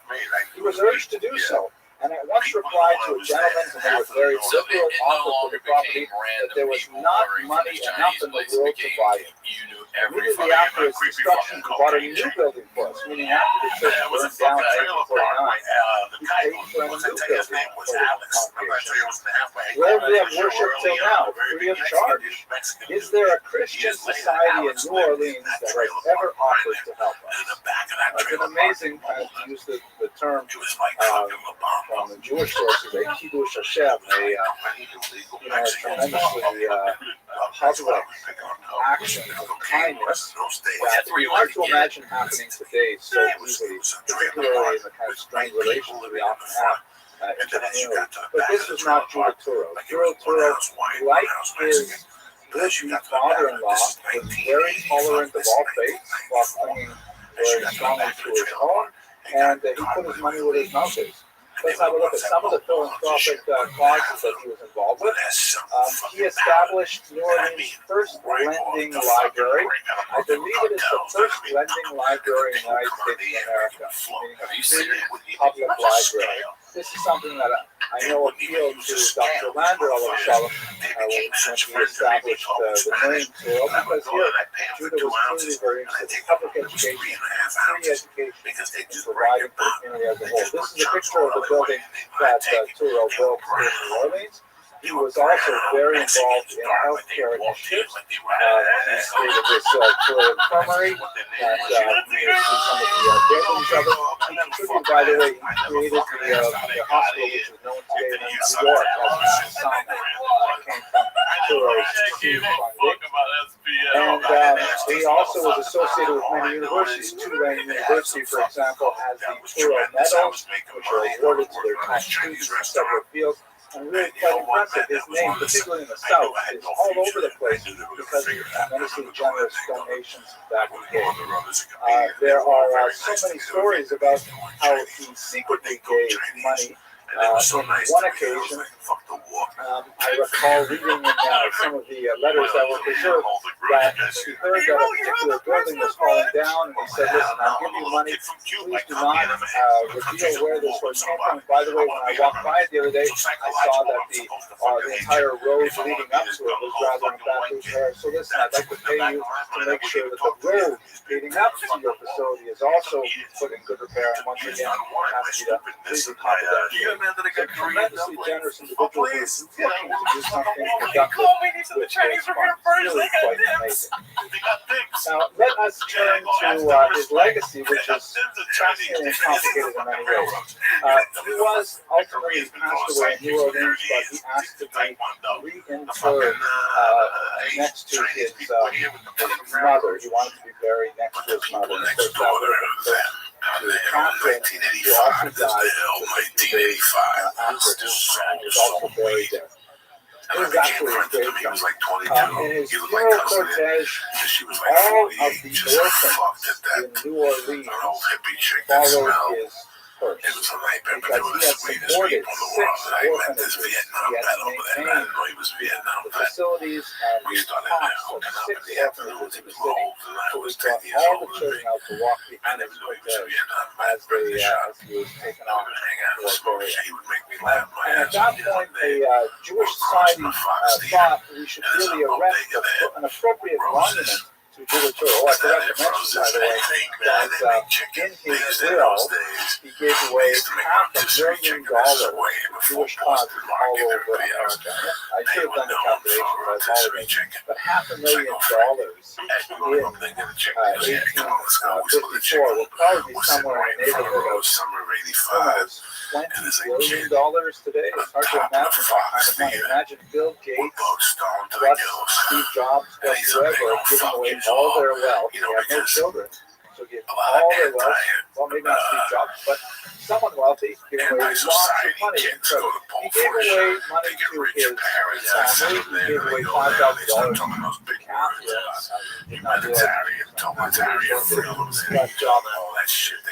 This incredible, windfall for Southern congregations essentially established them and allowed them to continue well into the 20th century. So anyways, they thought, let's build a monument, and they sketched out a couple of large, statues where you can see his figure and you could get a sense of who this individual was. But there was a German Jewish traveler who would make a name for himself later by writing a book called Yada in America. 3 years traveling through America. He went by the name Benjamin Hashemi, which was an echo of Benjamin of Tudela, a famous medieval traveler. This was another traveler who made his way through America and went back to Europe to tell the story of his adventure. And he devoted 20 pages in his memoirs to how he vigorously fought against the monument of Turo, not because he had anything against Julie Turo as an individual. In fact, he praised his philanthropy, but he really maintained that a plastic image, a stone image would be contravening the basic tenets of Judaism. There's a statue that, as far as I worship, would be so antithetical to Jewish values that really could not happen. And Benjamin Hashemi, the second Benjamin Alzadeh, and so as a result, no specific memorial other than the gravestone was erected to Julie Turo, although his legacy is celebrated in many other ways. And of course, the most important way that we should talk about today is how he was associated with this institution, Turo College. So, without, we could easily spend an entire hour speaking about the founding of Turo College, which maybe we'll get around to sometime in this series. But let's just take a minute to see what is the connection with Turo. Why Turo? So this is the founder of Turo College, Dr. Bernard Lander, Rabbi Dr. Bernard Lander, who at the age of 54 decided he would just give up his prestigious position at another important university in this city and just start his own college. And everyone thought he was crazy except for his wife, who said, go ahead and do it. She was his main support. And he set about with tremendous success to create this massive institution which now has campuses in Jerusalem, Los Angeles, Moscow, Berlin. We have 18,000 students worldwide. I mean, it's an incredible institution. We are the single largest provider of healthcare graduates in the state of New York. It's an incredible kind of achievement. 5 medical schools, we go on with these things. How did he come to use the name Torah College? So this is the official biography here by Peter Weiss called The Lander Legacy. It's actually a pretty good read. I did enjoy it thoroughly. And it appears that when he was talking about for names for this college, he had to find some kind of, motivational figure to start this project. It happened that it was rather rushed, and in 1969, an important member of the organization committee had to register a name for a state charter, so Leon Rice chose the name the Hebrew College of Brooklyn.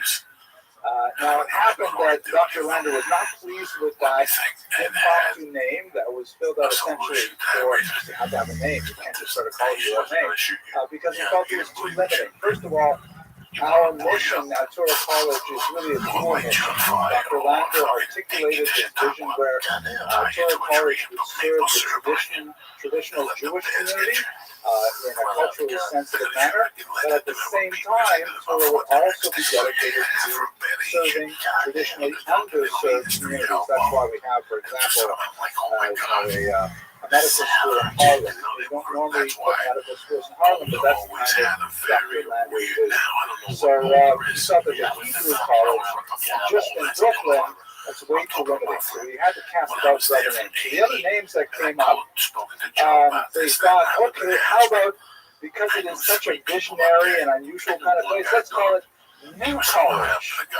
The only problem is, New College is already been taken. Lots of new colleges around. There was a new college where I was educated in Toronto, the New College in Oxford, so you can't just call it New College. So then they said, okay, how about naming it after Israel's first chief rabbi and call it Herzog College. There's, by the way, Herzog College in Israel right now. But they were concerned, well, maybe the family wouldn't like that. Maybe the family has other plans with it, so Herzog College didn't fly either. And here's my favorite. They thought, okay, what about extremely important individual in the founding of Israel, because Dr. Lander is very Zionist and very much pro-Israel. How about we name the school after Rabbi Abraham Isaac Kook? And then Dr. Lander said, no, then what will happen is the students will be called cookies, that just won't work in English. But we could have it Kook College. That's not impossible. So ultimately, after a long discussion of many of the options, Dr. Lander decided on the name Torah College after Isaac because of his religious credentials and his service as a Chazan, and after Judah because of his tremendous philanthropy and his tremendous love of both the Jewish people and the American people. I think Hamilton was a very appropriate choice. Because a lot of the values of the college, the fact that we will have, these tremendous programs in the Bronx and the kind of neighborhoods where there are food deserts, but there's not an education desert. And at the same time, we have one of the largest undergraduate programs. We are the largest undergraduate college in the world, maybe outside of Israel. But those two kind of visions are very much, exemplified by the life and work of Torah. I have one more photograph just for my own satisfaction. Here's a picture of me with Dr. Lander. This is me here with some of my beard was still a little bit darker. So this is Rabbi Alan Sheiner. Rabbi Sheiner and I were involved in setting up a campus in Miami Beach for Torah College and the Fontainebleau Hotel with Dr. Lander. I have many personal memories of the number of years that I knew him when he was already quite an elderly man. But it's through him that I think I really channel the ideas of Judah Torah, and hopefully we can represent those well to the next generation with our student body. That's And a that's crazy the story. presentation on Judah That's Torah. like a I hope you movie. found this fascinating and as inspirational as I did. And I hope you all have a tremendously wonderful Passover. Look forward to seeing you on April 16th. Oh my God. The whole thing could only happen to me. You know what I'm saying? Going out with the comedian tonight. Do me up nice. Some comedians live in Boulder too, and I was one of them. Can you fucking believe that? Oh, There's probably more hairdressers than comedians. There's fucking more everything than comedians in Boulder. Boulder didn't even have a comedy scene. It's weird. There was a club called the Blue Note that was a jazz bar. yeah. Is that in New York? No. No, in Boulder. Right. And that's where Roseanne are used to well do aware, the majority of her work. Oh, wow. Pattern that we've set for the past couple of years actually is to Did you do try biographies. say where that? No, we she's look talking about at a Roseanne. particular historical period through the lens of one specific perspective to try to understand how that person lived their lives and what kind of information we can glean about the surrounding society from their particular experience. Tonight we're going to do something a little bit different. We're going to do several things differently, but the most important change for tonight's theme is we're going to look at the macro theme. We're going to look at the Holocaust writ large, specifically how it affected Sephardim. I'm tempted in future years perhaps to return to this topic in a biographical format, but for now I'm going to have to take a broader approach, primarily because much of this has been largely ignored by the scholarly community, as we shall see shortly. So let's do the good and welfare very quickly. Tonight's lecture is sponsored by Richard Moreno, Lieutenant Richard Moreno, who sponsored actually quite a few of our lectures. If you are interested in sponsoring a lecture, we have 2 left for this season, which are yet unsponsored. Next week is Emma of Lazarus. The week after, we have the Crypto Jews, also another thematic class, and then we will go on to Rabbi Rothschild Yosef to close the class. So 2 of those are still unsponsored. The website is bit.ly at the Friends of Jewish History, or just contact the office. We would love to have a sponsorship. Okay. Let's go to the subject at hand, though. The Holocaust in Sephardic land, or the Sephardic experience of the Holocaust, is subject to what one scholar called a double occlusion, meaning a double hiding. And there's 2 elements to this. The first is that the Holocaust is overwhelmingly understood as an Ashkenazic experience. When you look at popular culture, the victims of the Nazi genocide inevitably have their language inflected with Yiddish or Polish, perhaps French, German, Dutch. But you rarely hear Arabic as one of the languages spoken by the victims of the Holocaust. This is a grave distortion of the historical record. To be sure, the vast majority of the victims of Hitler's tyranny over Europe were Ashkenazic Jews. But there's significant numbers, tens of thousands, perhaps hundreds of thousands, that hail from Greece in particular, from Turkey, North Africa, and their experience has largely gone unstudied. Even the Greek Jews, who are perhaps the most European, and their experience was most closely related to their Polish brethren to the north. And this is a highly unfortunate situation. There are only a handful of scholars who are doing any significant work on the Holocaust in Sephardic land for a variety of reasons, but it has meant that the story of these tens of thousands of victims have gone untold. I'd like to rectify that very briefly tonight in a tiny way, so that, especially after Yom HaShoah that we just remembered a few days ago, we can understand a little more of the scope of the devastation of the Third Reich.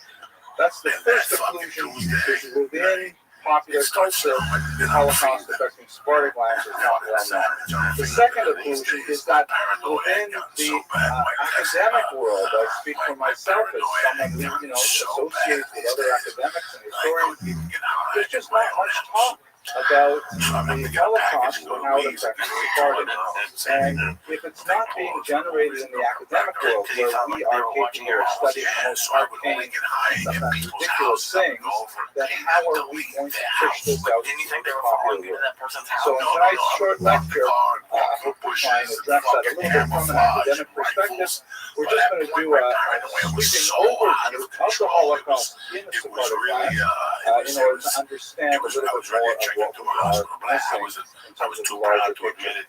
Perhaps one of the problems that has plagued the field of historians and also, by extension, popular culture is the fact that the Sephardic experience was far from uniform. We can say certain generalities about the experience of Ashkenazi Jews, particularly if we try to, focus on Eastern Europe as opposed to Western Europe. Maybe we can break it down a little bit by country because each country had its own unique experience. Hungarian Jews, for example, had a very different experience than, let's say, Polish Jews, certainly than French Jews or Dutch Jews. But the Sephardic Jews, especially those from places like Tunisia and Libya, totally different from what was experienced north of the Mediterranean basin. So that's made it much more difficult for scholars as a whole. This is a fascinating photograph showing some Greek Jews in a displaced persons camp holding a mass wedding, a celebration of life writ large in 1946. So the joyous occasion that gives a sense of the life that overrated from the ashes of the Holocaust. Turkey's down there waiting for you. Turkey was supposed to so let us just quickly, in the context of Yom HaShoah and as a lead up to understand the distinctions with the Sephardic experience, let me just very briefly catalog what we know about the Ashkenazi experience. I know that many of you are deeply familiar, perhaps personally familiar with these things either through your own experiences, perhaps with parents and extended relatives, but I'd like to give you a little bit more of an academic perspective. And in so doing, I would like to introduce you to one of the most significant debates that historians have had since the 1950s over the interpretation of the Holocaust. Basically, there are two main scholarly groups in approaching the big questions about the Holocaust. And when I say big questions, I mean things like, how could it possibly happen? How is it that an entire continent could participate in the murder of millions of its citizens? How is it possible that such a complex system of murder, a bureaucracy of murder, that required detailed coordination of everything from arranging the train schedules to dropping off supplies, to processing the recycled gold teeth and eyeglasses and prosthetic limbs of the murdered Jews? How is it possible that the entire continent could bend itself to this single nefarious task? Why was there no collective resistance? Why was there no one standing up and saying, hey, wait a second, we can't do this? Was anyone ever listening, or were you just going, yes, no? Partisans hiding in the woods, and maybe a few people in underground bunkers. There's really no major resistance against it. We'll talk about perhaps not today, but these are some of the big questions of the Holocaust. So two schools developed. The first school is called the intentionalist school. The most important intentionalist, perhaps you heard the name, is a great historian named Lucy Davidowitz. And she was essentially following a model that was created, a philosophical model of the Holocaust that was created in the context of the Nuremberg war trials. 1946, 1947, right after World War II ends, immediately the Cold War begins. And America and Russia are locked in this global conflict to try and establish domination over Europe. And the assets of Europe, particularly the human assets like the German rocket scientists and so on, are hotly sought after. And the allegiance of the populations, many of whom were either pro-Nazi or were willing to go along with everything, have to be secured in order to ensure that either America and democracy or conversely Soviet Union communism can dominate what would eventually become a divided Europe. And so what was necessary for the Allies in the war trials is they wanted to wrap things up really quickly. They wanted to find who was guilty, hopefully not a very large circle of people, punish them, and let's move on. That was really the strategy of the justices of Nuremberg, is they wanted to find the guilty, punish them, and move on. It was important that, for example, Western Germany should realize that, yes, we have to, throw in our lot with the Allies, and we have to face West, and we have to, democratize, and we just can't do that if we're going to hold guilt over a society for decades and generations. So they came up with a legal strategy, which we can question as historians today, which posited that the reason the Holocaust happened was that Hitler formed a conspiracy with a tightly knit group of individuals, particularly those associated with the SS, and with this small group of people, perhaps a few hundred, they were able to essentially dupe the rest of the continent into going along with the process of murder. The Poles really didn't know what was happening in the fields around Silesia, and the Germans near Dachau, they thought they were like some kind of factory there. They had no idea. This is the model of the intentionalists, and it worked fairly well for a long time. A very small number, 10 people were hanged at Nuremberg, and they established clear criteria for who was a war criminal and who was not, and basically tell them on Nazi. At that point, we kind of wrap things up and we're trying to rebuild Europe, Marshall Plan, and so on. So that's the intentionalist school, which says fundamentally that Hitler intended this from the very beginning and created a model that invited co-conspirators and kept everyone else out in the cold. This model held up until the 1950s, when many historians, Martin Grosjak in Europe, began to poke holes and think, wait a second, it doesn't really make sense, because we see a few things that argue against this trend. For example, why was it that the ghettos really didn't get established until 1940? Why didn't, because they really intended it from the beginning, why didn't he start right away? And furthermore, why is it that Jews were still allowed to leave? And why is it that Hitler actually set up two different repatriation plans, one on the island of Madagascar, another one in the Britain nation of Poland, where it seemed like he was trying to transport Jews as opposed to murder them all. Why is it that the mass murder only begins in 1941 and the death camps only begin in 1942? These dates just don't make sense with the intentionalist model. It really should have been earlier if that was the conspiracy. So a more sophisticated, in my humble opinion, a more sophisticated model called the functionalists began to rise. The functionalists argued that certainly Hitler was an anti-Semite of millennial proportions. A mullet. There's nothing to say about that. This is not diminishing in any way his dastardly intentions for the British people. However, he and his co-conspirators, so to speak, only stumbled across elements of the Holocaust when they saw that people were willing to go along with it.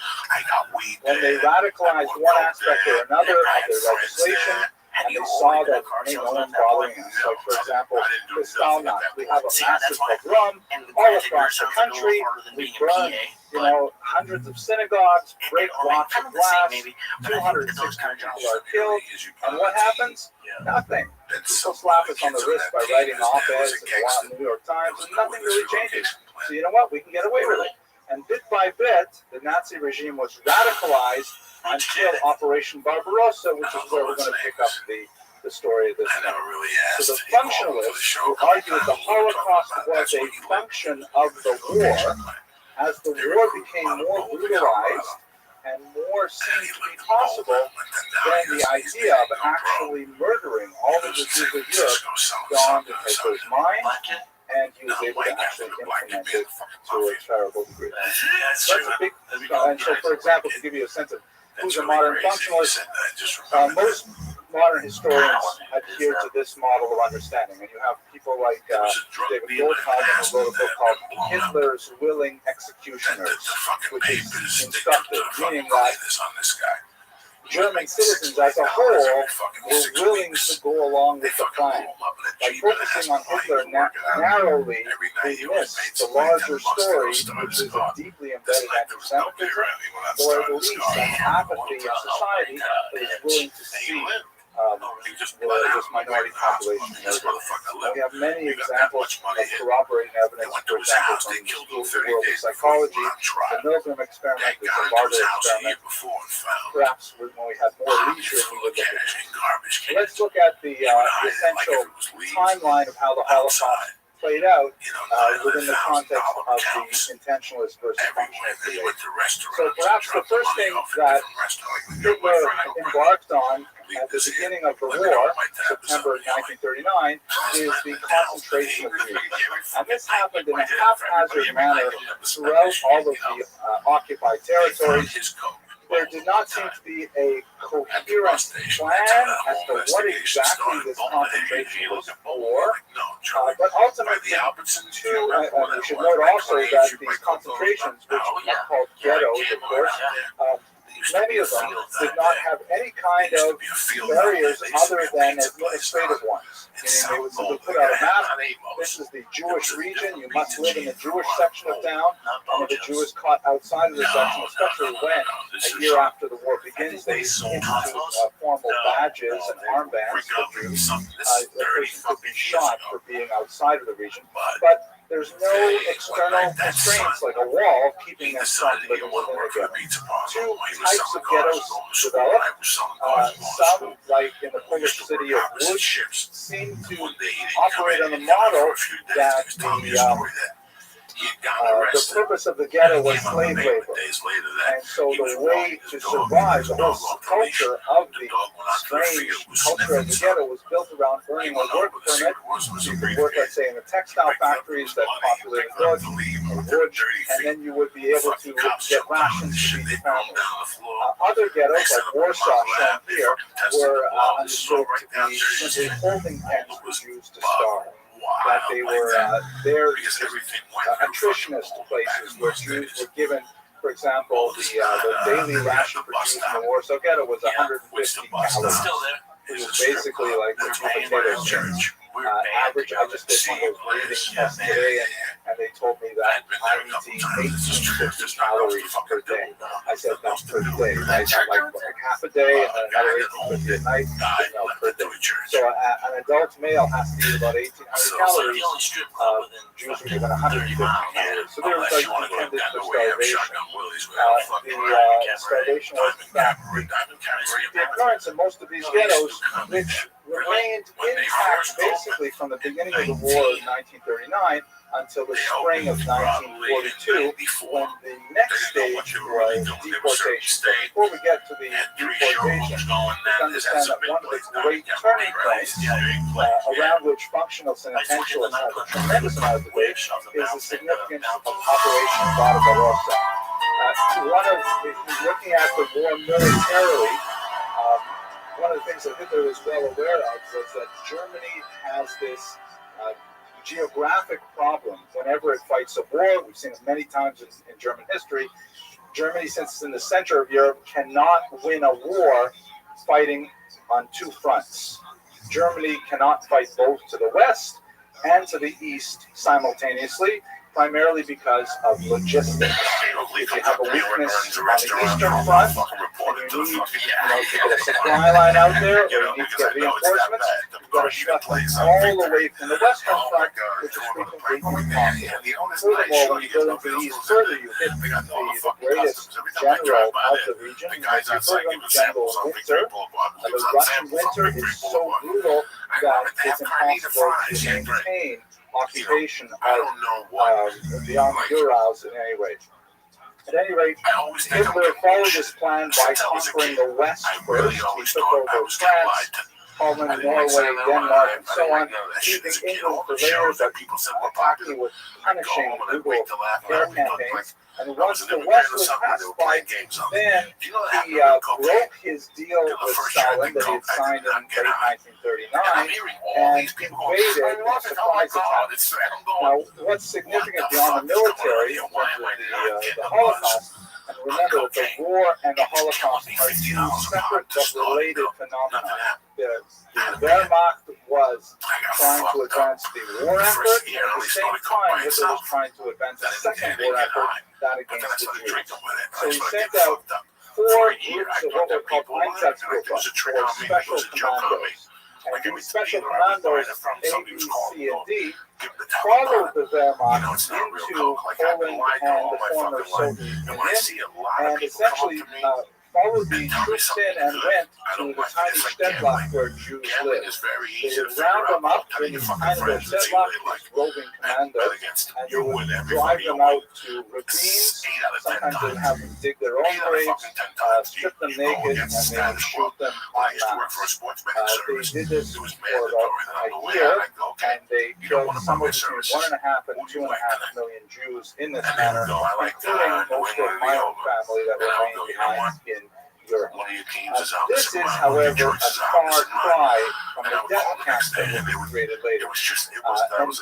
Historians wonder, did Hitler switch to the death camps because he saw that he was going to lose the war, because the winter was going to impinge on his troops' movement, or did he move to the death camps because he saw he was able to shoot so many Jews in a fairly inefficient manner with machine guns? Perhaps he can get away with something even more radical.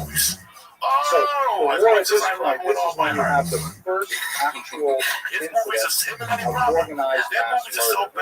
It's significant to recall the date. June 22nd, 1941. The war has been going on for almost 4 years at this point. And he has not had any organized mass murder. The Stalingrad was a massive upheaval and pogrom during the 19th century variety. And there are lots of incredibly awful, brutal attacks on Jews, but they are called Einzelaktionen, single action events. You don't have a clear mandated military plan, a technological and bureaucratic plan until 1941. Which lends more strength as well to the people running out. So after the Einsatzgruppen have had significant success for about half a year, then they move on to the next stage. We should recall that Hitler actually had thousands of concentration camps that were operating already from the 1930s, and he put into the concentration camps basically anyone he didn't like. Political prisoners, communists, Jehovah's Witnesses, homosexuals, gypsies, anyone he didn't like. Jews were only a tiny minority of the camp population before 1942. And you can see here these black dots are many of these camps. One of my own teachers was here at Sachsenhausen. Then in 1941, largely, by the way, as a result of the experience they had testing new methods on Sephardic Jews were the first Jews to be gassed in the war. They were the Jews of Slovakia were experimented on as if to find a more efficient killing method. Hitler set up 6 of these camps here, which were known by the German term Vernichtungslager. Vernichtung in Yiddish means literally to make into nothing. Vernichtungslager is opposed to Konzentrationslager. They're there in order to make people into nothing. The most notorious of them, of course, was Auschwitz, but the other 5 names are etched in the memory of Jews as horrific sites of mass murder. And of course, we know the story of what happened with the death camps. The Jews who had been languishing in the ghettos were rounded up, like this photograph again from Warsaw, from Schachtplatz, separated male and female, and then put into cattle cars where they were often for days trekked across the landscape. They would be emptied out at one of the many concentration camps, such as Auschwitz, shown here. there will be a selection process where the vast majority of them will be sent immediately to be killed.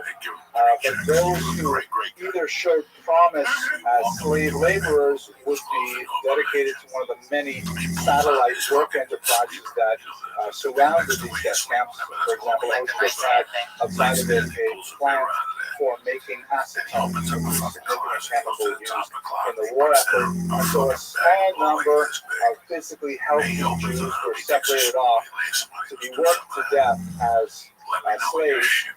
Those were ultimately the very tiny minority of Jews who survived admission to these camps were typically among the ones who were associated with slave labor. Also taken away at this point were Jews who were useful for medical experimentation by pseudo-doctors such as Joseph Mengele, the Rasa Engel, the white angel, they called him. He specifically liked taking children who were twins because he could experiment on one and use the other one as a control to see what experiment resulted. The Nazis also used Jews for a whole series of war-related experimentation, such as, for example, field amputation. If a person stepped on a landmine and lost a leg, it would be possible to sew on another leg. They simply remove limbs, sometimes reattach them, sometimes ship them off to the front. And in their typical Prussian way, they kept detailed records of which continue to pose an ethical dilemma for scholars who wish to perhaps use that medical research today, despite its nefarious origins. The vast majority of Jews, of course, taken to a gas chamber like this one at Majdanek. They will be exposed to a rat poison called Cyclone Bay that was mixed with the air and will asphyxiate the Jews within 20 minutes. And other Jews will be brought in to remove their bodies and taken to crematorium for I'm sure everyone in this room is broadly familiar with this history. It pains me, though, that the next high students, my undergraduate students, they're what they call the 3 Gs, the third generation after. They may have grandparents who experienced this. They may know grandparents who experienced this both firsthand, but they're the last generation. It's hard to imagine there will be a 4G that has any meaningful contact with survivors. So it bears repeating primarily for the internet audience because the vast majority of young people today don't have a sophisticated idea. Even a 15-minute presentation, which is this. The survivors, as I mentioned, were typically those who were selected for slave labor and who happened to be fortunate enough to be alive at the time of liberation in 1944 and 45. Many of them by the Russians. Many of the slaves had actually tipped over the point of what we would call conscious sentient life and become what the camp slang called Musulmana, or Muslims, which was a slang for people who simply gave up on living. They felt nothing. They literally felt no pain. They had no more effort but when I met her, I was already off. You know, they would typically die one time I picked you up all crazy, you know, and I gave you like $200 to hang out with for an hour. Conditions, so they were trained, for example, encouraged diarrhea, and forced very brief periods of time to use these trained. One of the most fascinating accounts and studies of the camp system, very in-depth study by a Kansas Press, who wrote really one of the first early studies of how the camps actually work. He wrote a brilliant study called The Survivor, and after finishing the book, like many great scholars of the Holocaust, he promptly wrote he wrote about the latrines and spoke of the argument that the Nazis actually consciously used what he called an experimental assault, meaning that they wanted the Jews to actually go back and lose all of their humanity, lose all distinguishing features such as their distinct clothing, their hair. It was forbidden to refer to another Jew by their name, they had to refer to them by their serial number, and ultimately even to lose the most basic of civilized elements of our lives to lose their ability to be toilet. But that's for another half of it. Now, we have to bring it back to Sfarad. So the scope of the genocide